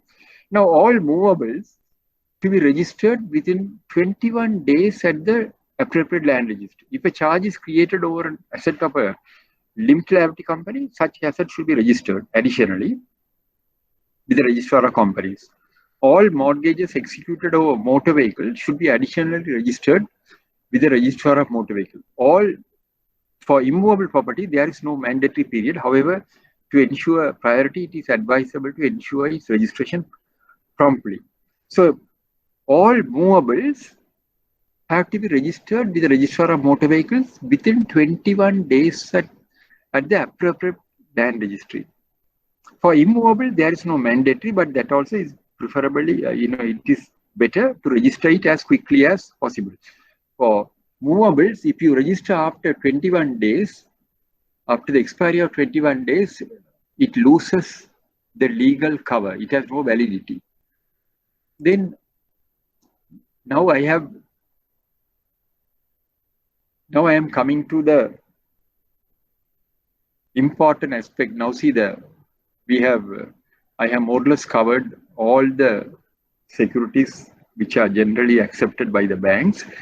And now apart from the securities, what I have explained to you all the legal precautions what we take and the mitigating techniques. Now there is another important area which is beyond our control. Now this is very important. This particular topic is very important.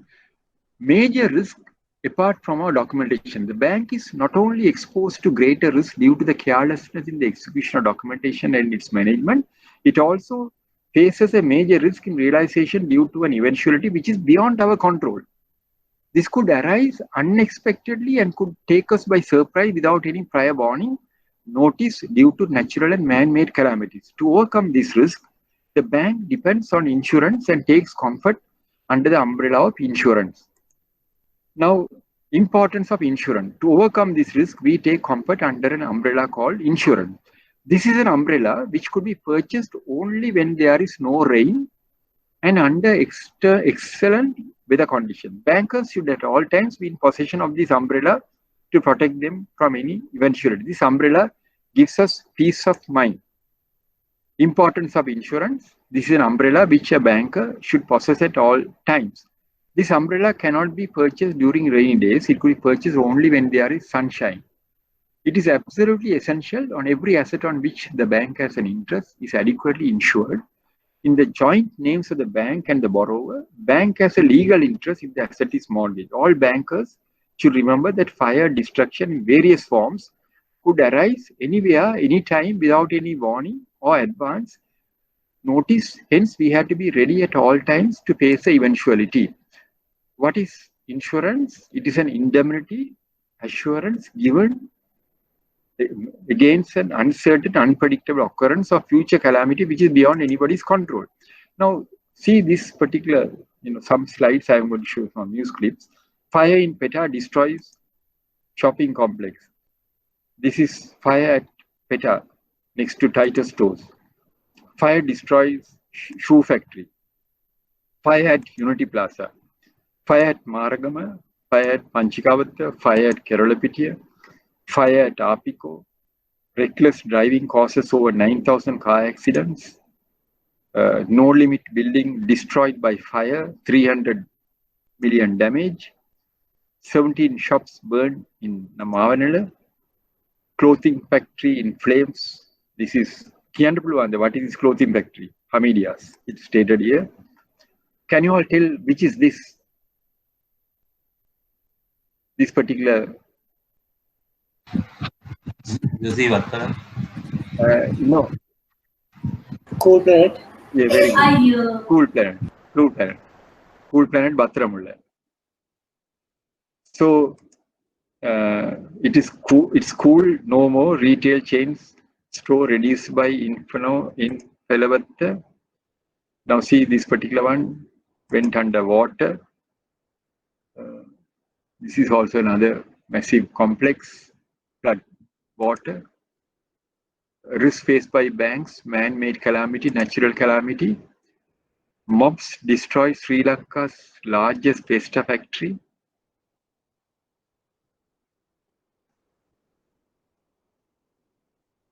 Now here you can see here.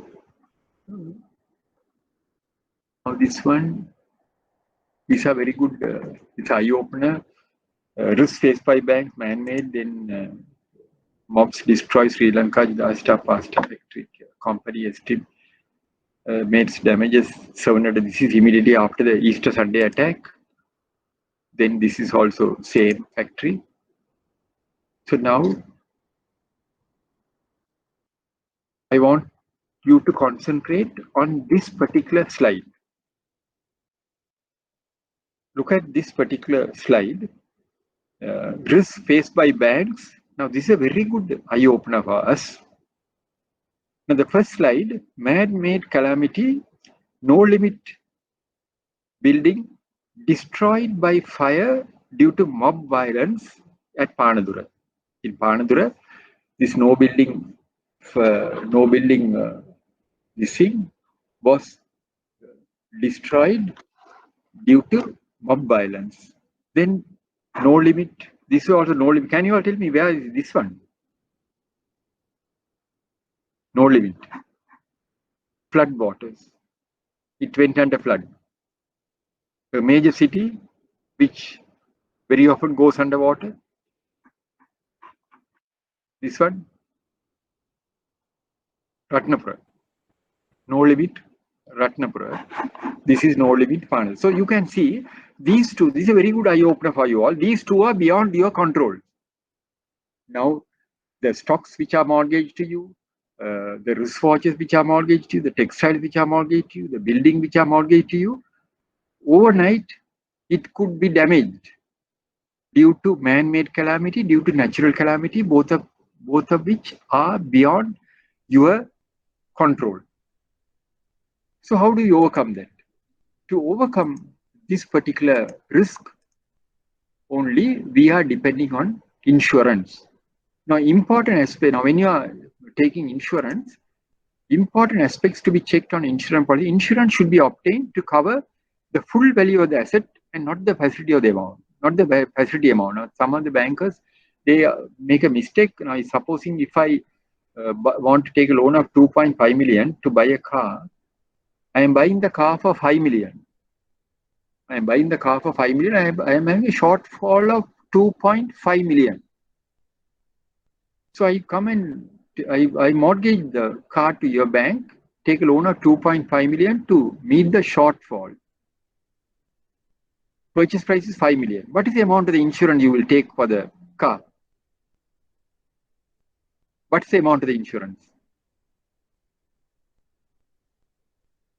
What's the amount of the insurance? I have taken a loan of 2.5 million to buy a car for 5 million, 2.5 million shortfall only I am taking, balance 2.5 million I am putting. So what is the amount of the insurance you will insist? 5 million. Very good, 5 million. So always you have to get the insurance covering the full value of the stocks, whatever the stocks, whether textiles or whatever, we have to take the insurance covering the full value and not the value of the facility. Because this is a mistake some of the bankers make. You take a loan, we are covering the insurance only to cover the loan. No, we want the full value covered. Then location of the asset, description of the asset, serial number of asset, mortgage should be checked with the policy.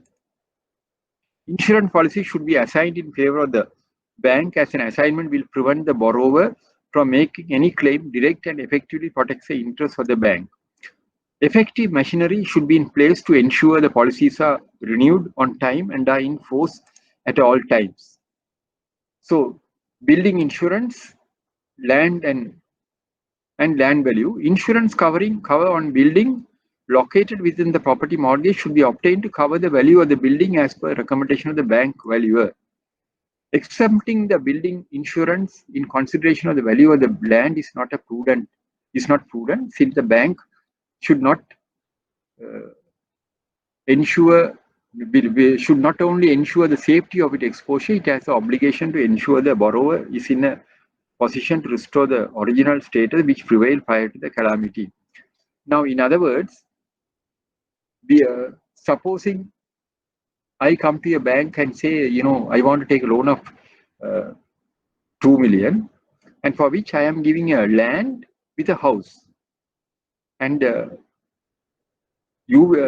I convince you and say, no, my house, the land is more than enough to cover your loan, and I am asking you to exempt the building insurance. That is not a good credit decision. We still insist, no, the building has to be in.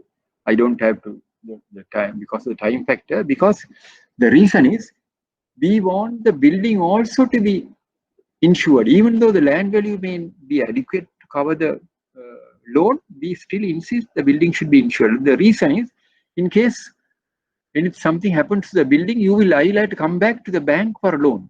So we don't want the customer to face such an eventuality. Take an instance of a simple example, staff loan. You have applied for a staff loan of say 5 million from your bank, and you are given a land which is valued at 10 million. Your land value is 10 million. Now see, I can explain to you all.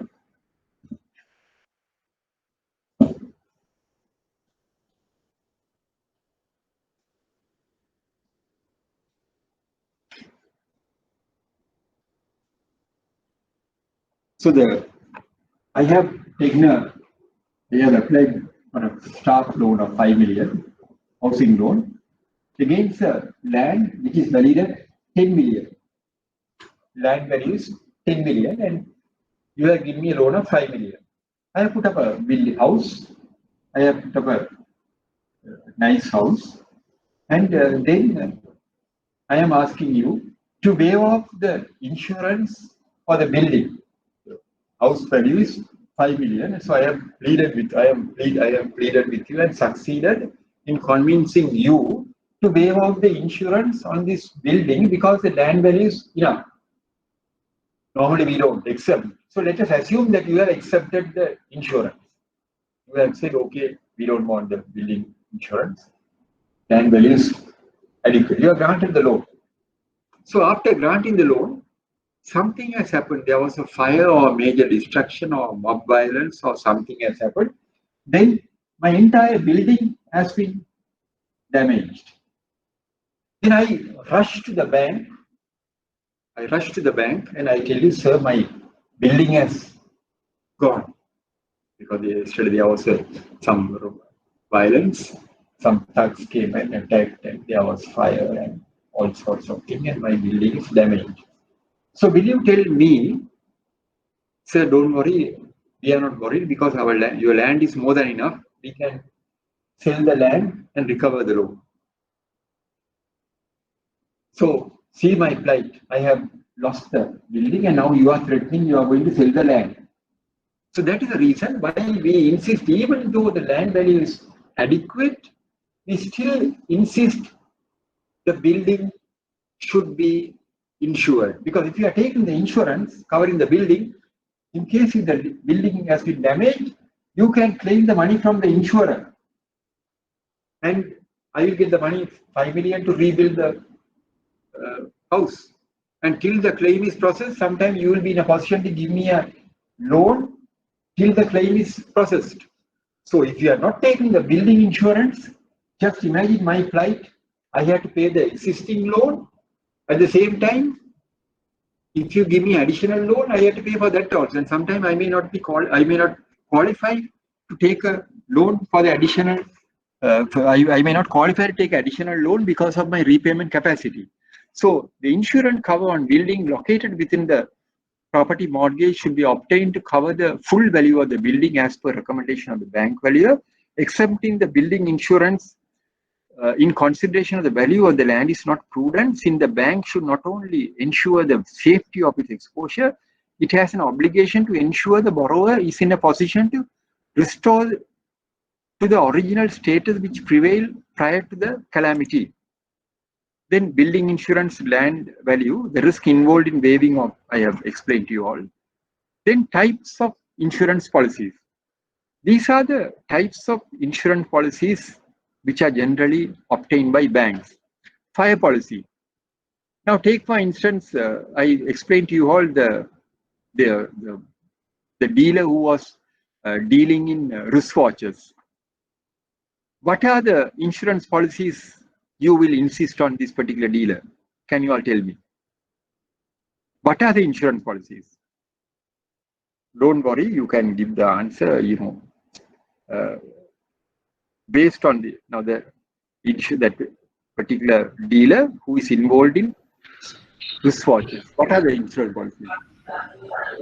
Sorry?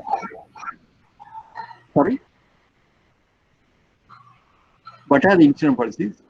Fire policy. Right, very good. Then what is the other one?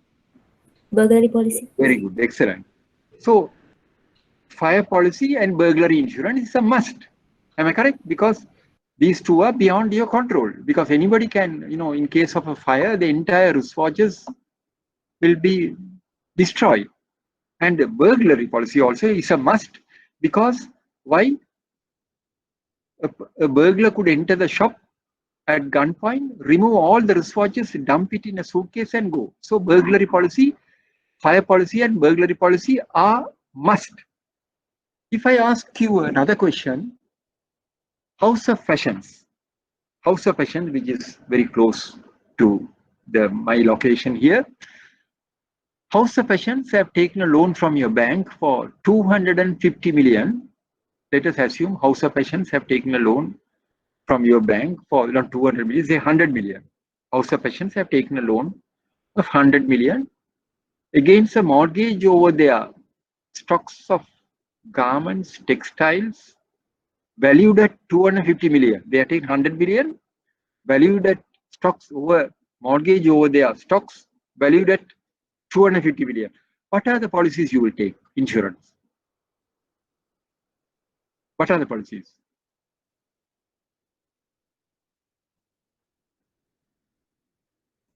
You know the answer. House of Patients. What are the policies?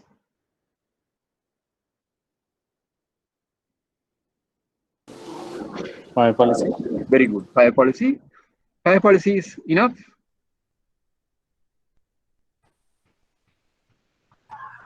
Do you require any other policies?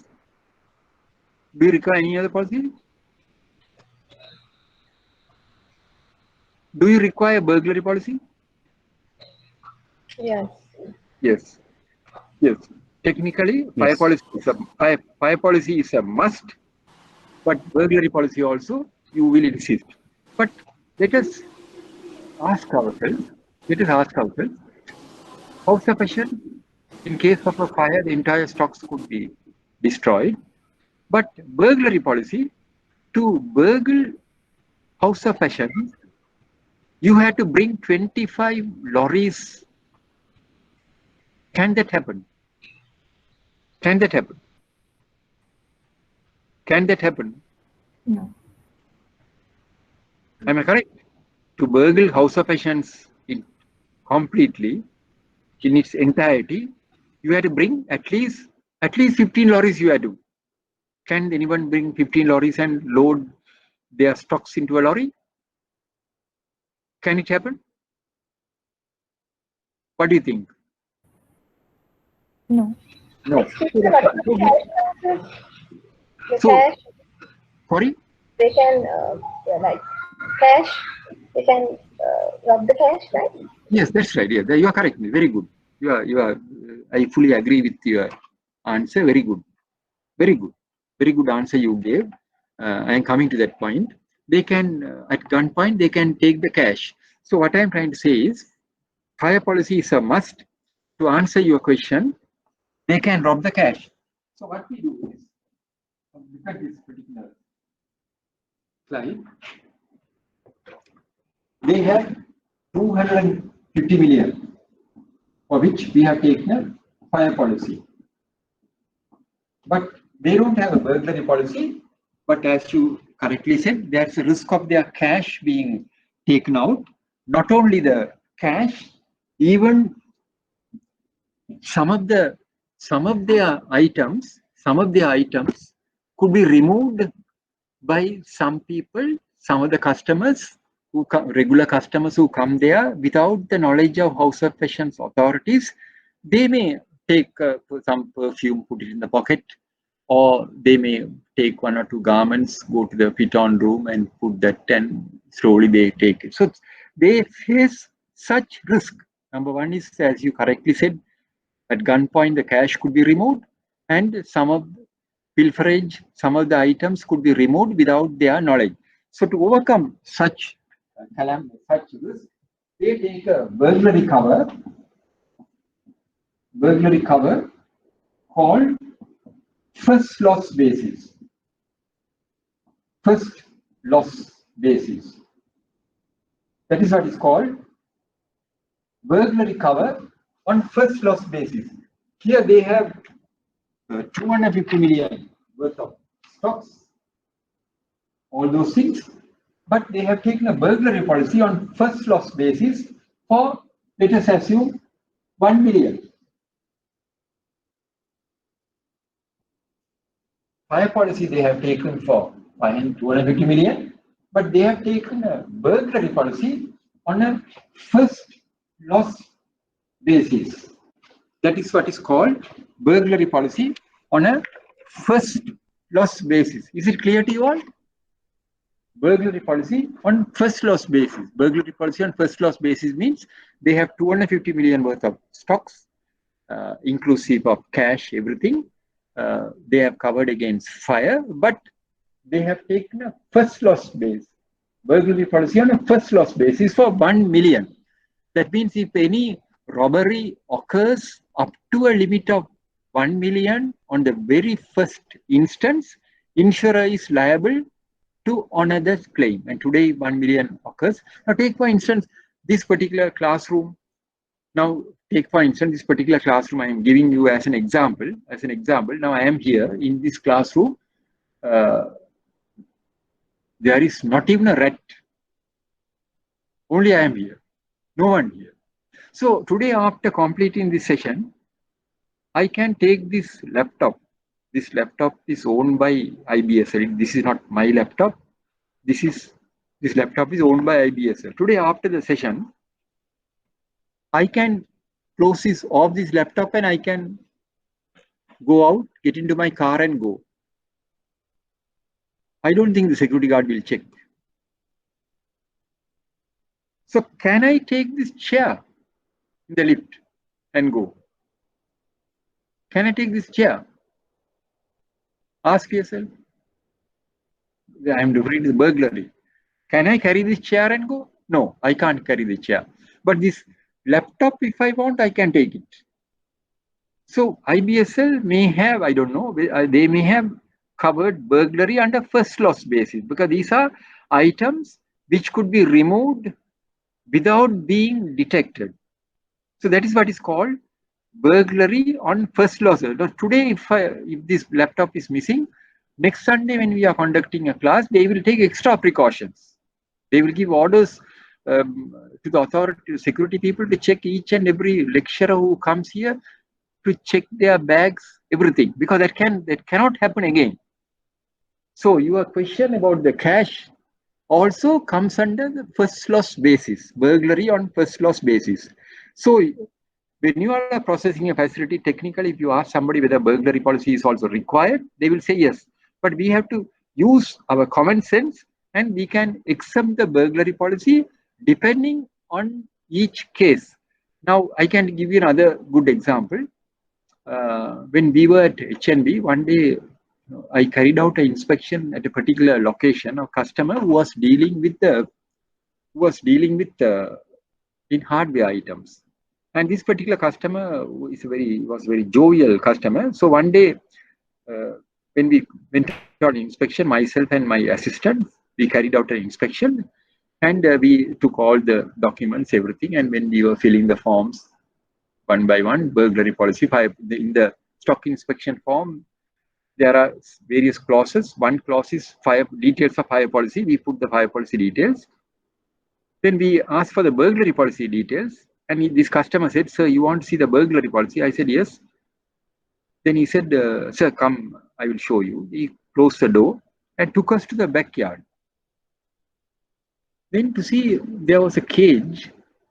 He had 5 ordinary dogs in the cage. And he told us, "So 6 o'clock, normally 6:30, we close our warehouse. When we close, I put all these 5 dogs into our compound. Not a rat could enter our compound. So therefore, I have not taken a burglary policy."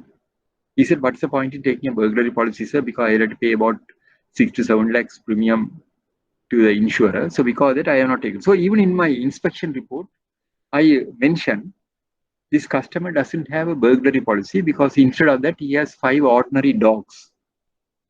So therefore, he requests the bank to waive off the requirement of burglary policy, and which carries my recommendation. Head office accepted it. So this is a good case I am telling you. Burglary policy, depending on the circumstances, you can decide.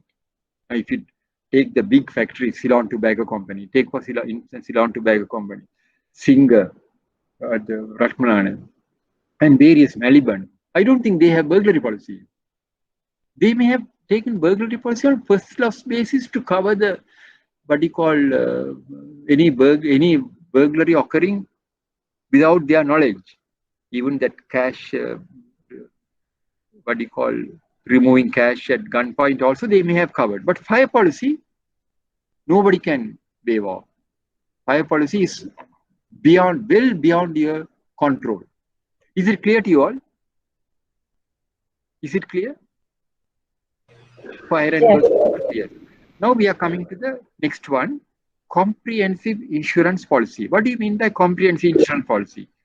When we are taking motor vehicle as security, as you know, we can't take the motor vehicle onto the road without an insurance policy. We must have at least a third-party insurance or a comprehensive insurance.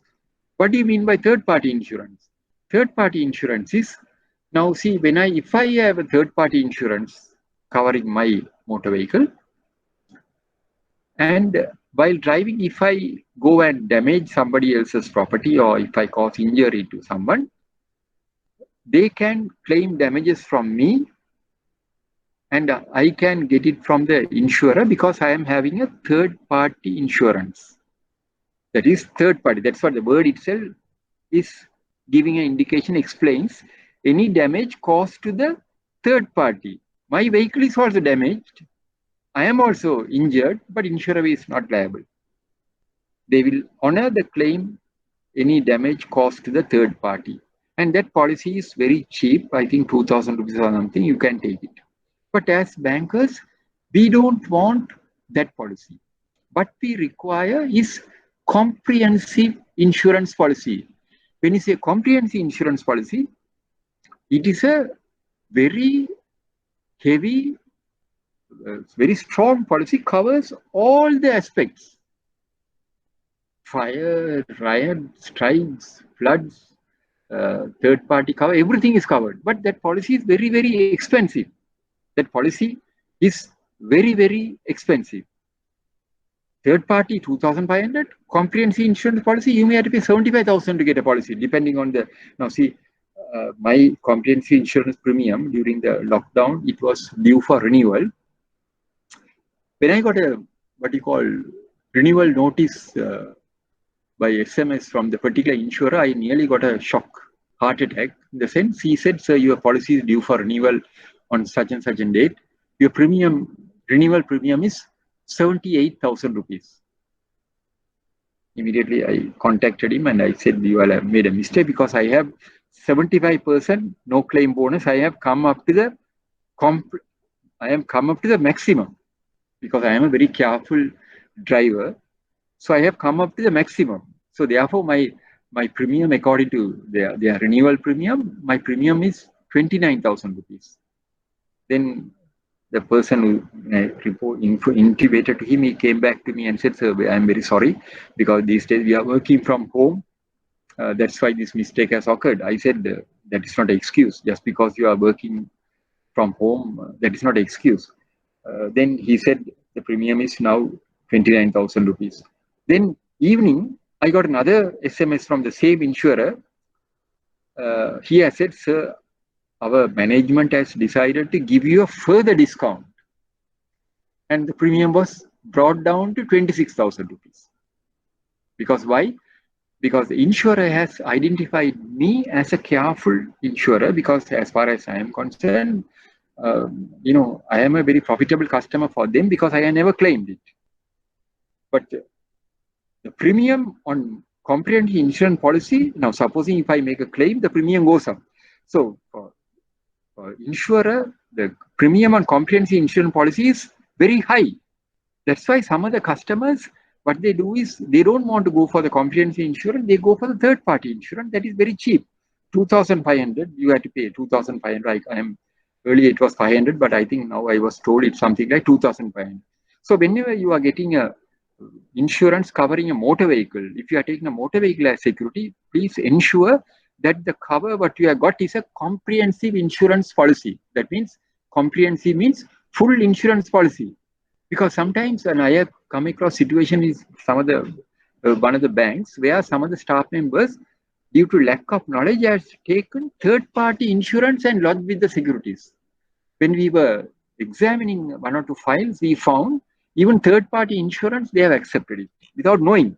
You can't blame the staff member. Lack of knowledge, customer has come and given them the policy, here the policy. So they have lodged it. You see, it's a third-party insurance. So remember, for motor vehicles, we have to take a full insurance, full cover, covering every aspect of the risk. Then burglary policy, I explained to you all. Burglary policy on first loss basis. Then mortgage reducing policy. What do you mean by mortgage reducing policy? Now see, if you are taking a housing loan facility, supposing if I take a housing loan facility, say 5 million, I have taken a housing loan facility for 5 million, and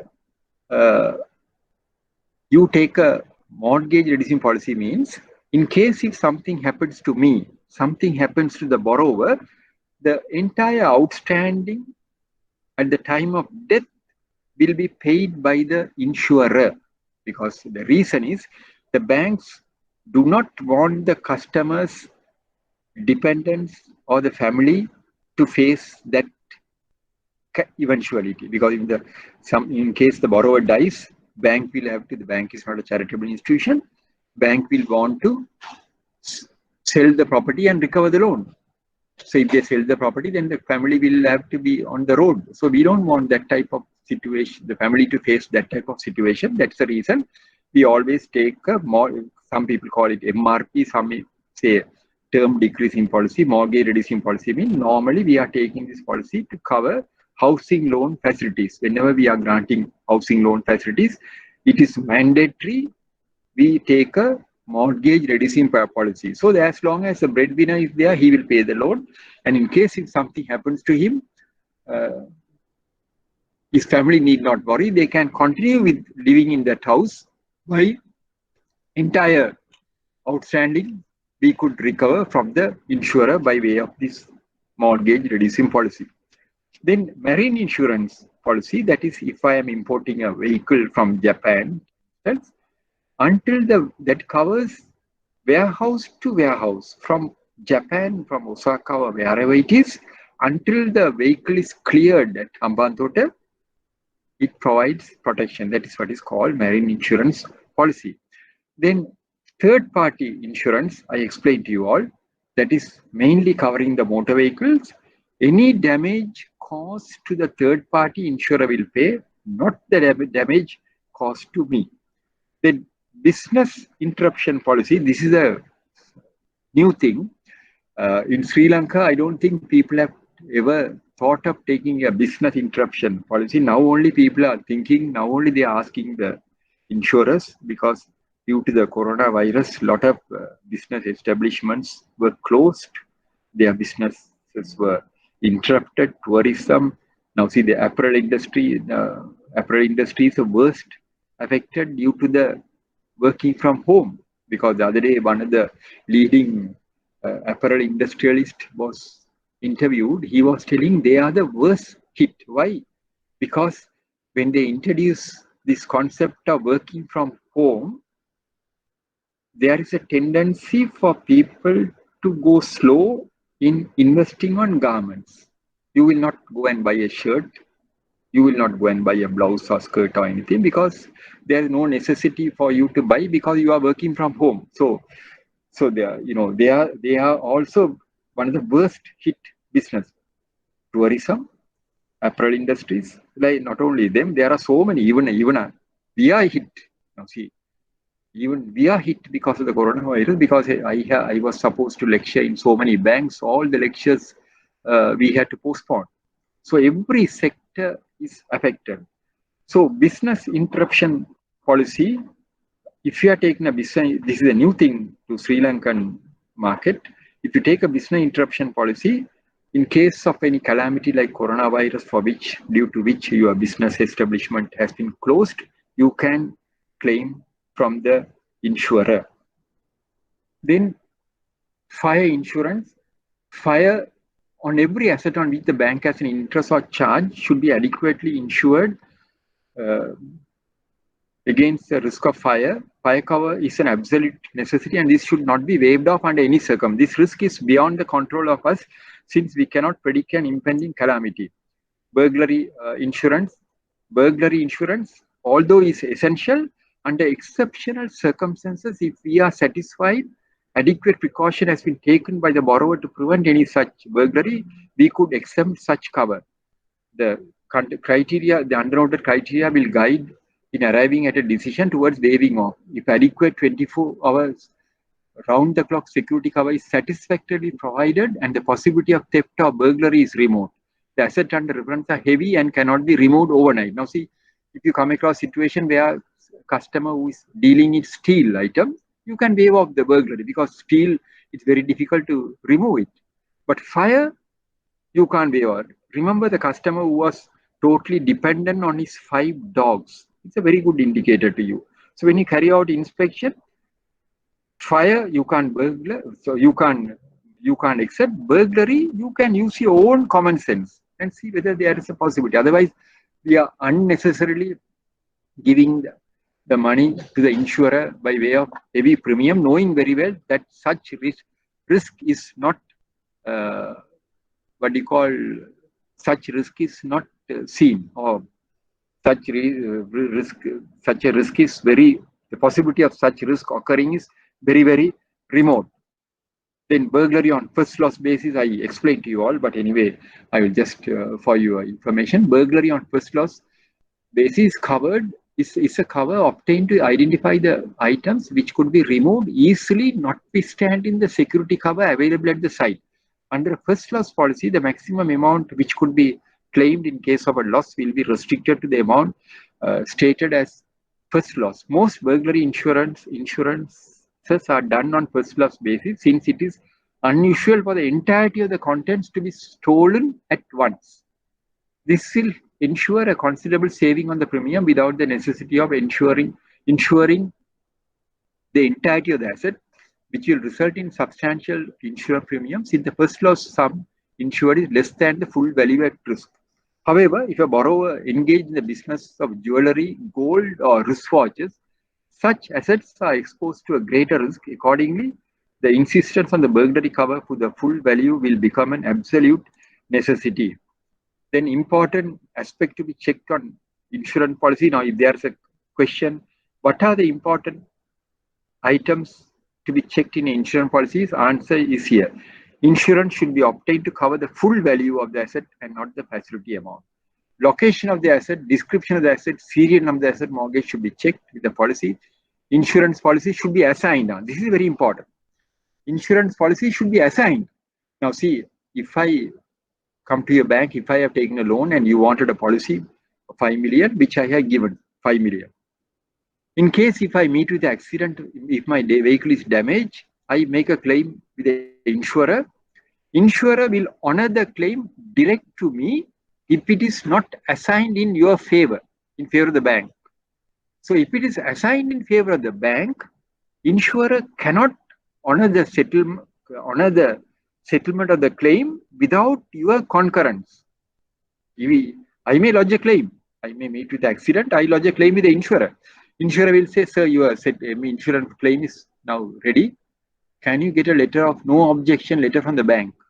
Then I have to come to the bank to get a letter from you saying that you have no objection. So insurance should be assigned. The policy should be assigned in our favor. You don't just accept the policy. It should be assigned in our favor. An assignment will prevent the borrower from making any claim direct and effectively protects the interests of the bank. Effective machinery should be in place to ensure the policies are renewed on time and are in force at all times. So insurance policy should be assigned. Assignment is very important. Without the assignment, the policy has no value because the customer can lodge a claim direct with the insurer. So assignment is very important. Then, now I have covered the insurance. Now we will be stopping in another 5 or 10 minutes time.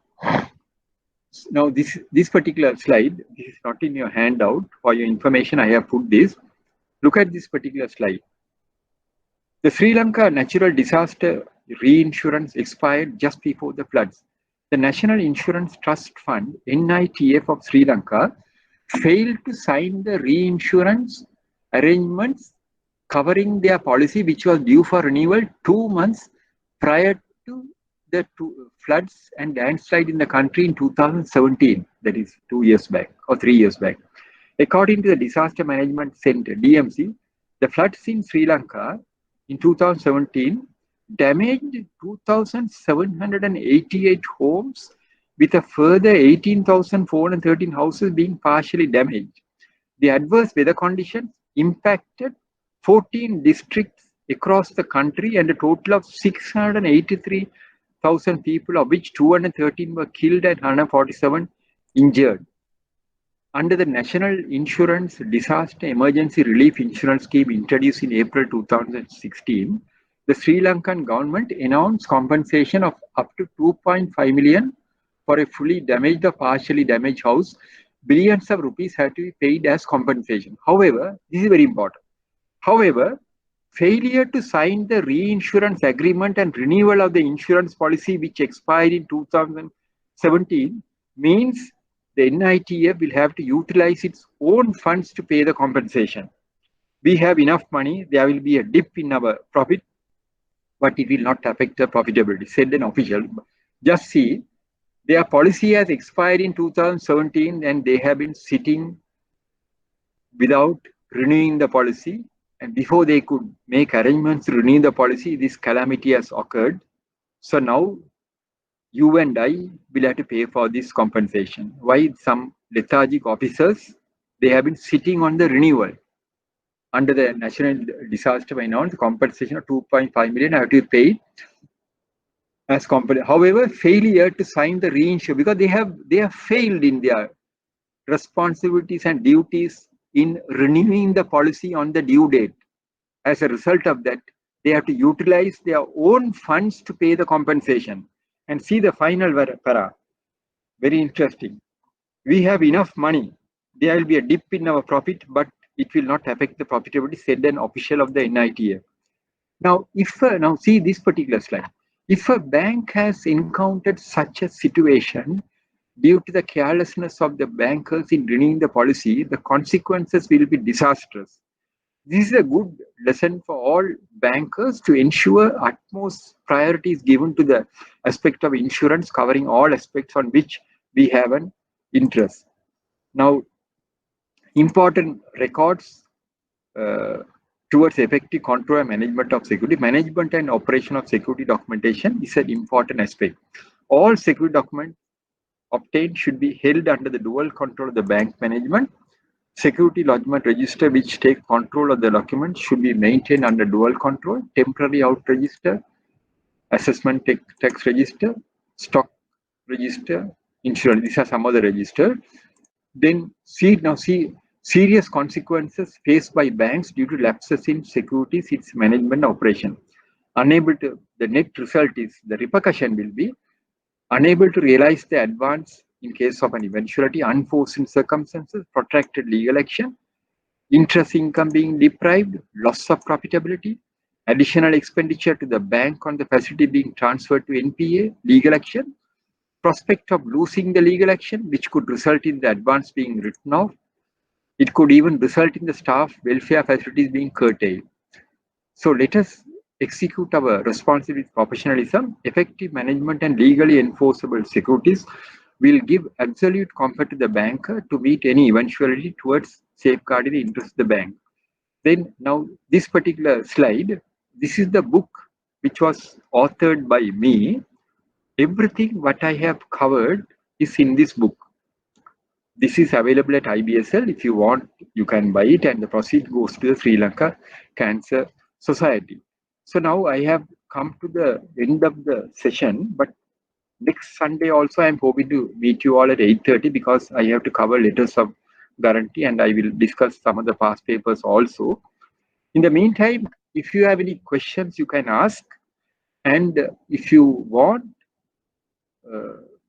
if you have any desire or if you want to contact me, please make a note of my number, not 77 6654 not 77 6654 not.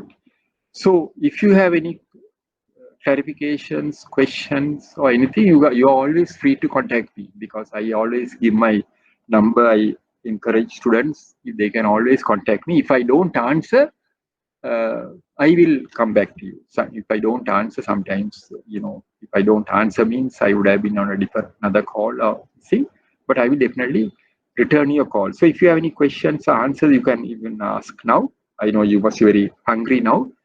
Otherwise, you can always contact me. So next Sunday, also hopefully at 8:30, we are hoping to meet.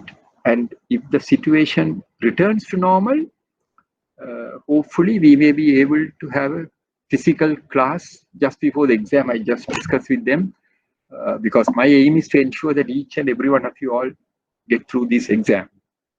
So is there any questions to you all? How was the session today? How was the session? Good, sir. Good. Yes. So if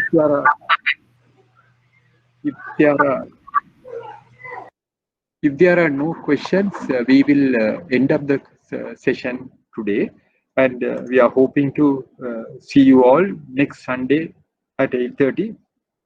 IBSL will confirm the time. I think most probably it will be next Sunday. They will confirm the time. So hoping to see you all next week also. But anyway, you have the luxury, you have the facility of revisiting the site. Everything is recorded, so over and over you can go through it, and the question papers will be set from this. And remember, this time the exam will be extended for 6 hours. I was told earlier it was restricted to 3 hours. This time it's going to be 2 hours, 2 sessions. Morning 3 hours, evening 3 hours, because they are going to cover, some of the questions will be made mandatory. So you won't have any problem in answering. I'm sure you can answer because you have the luxury of visiting these sites again. Everything is recorded. So thank you very much.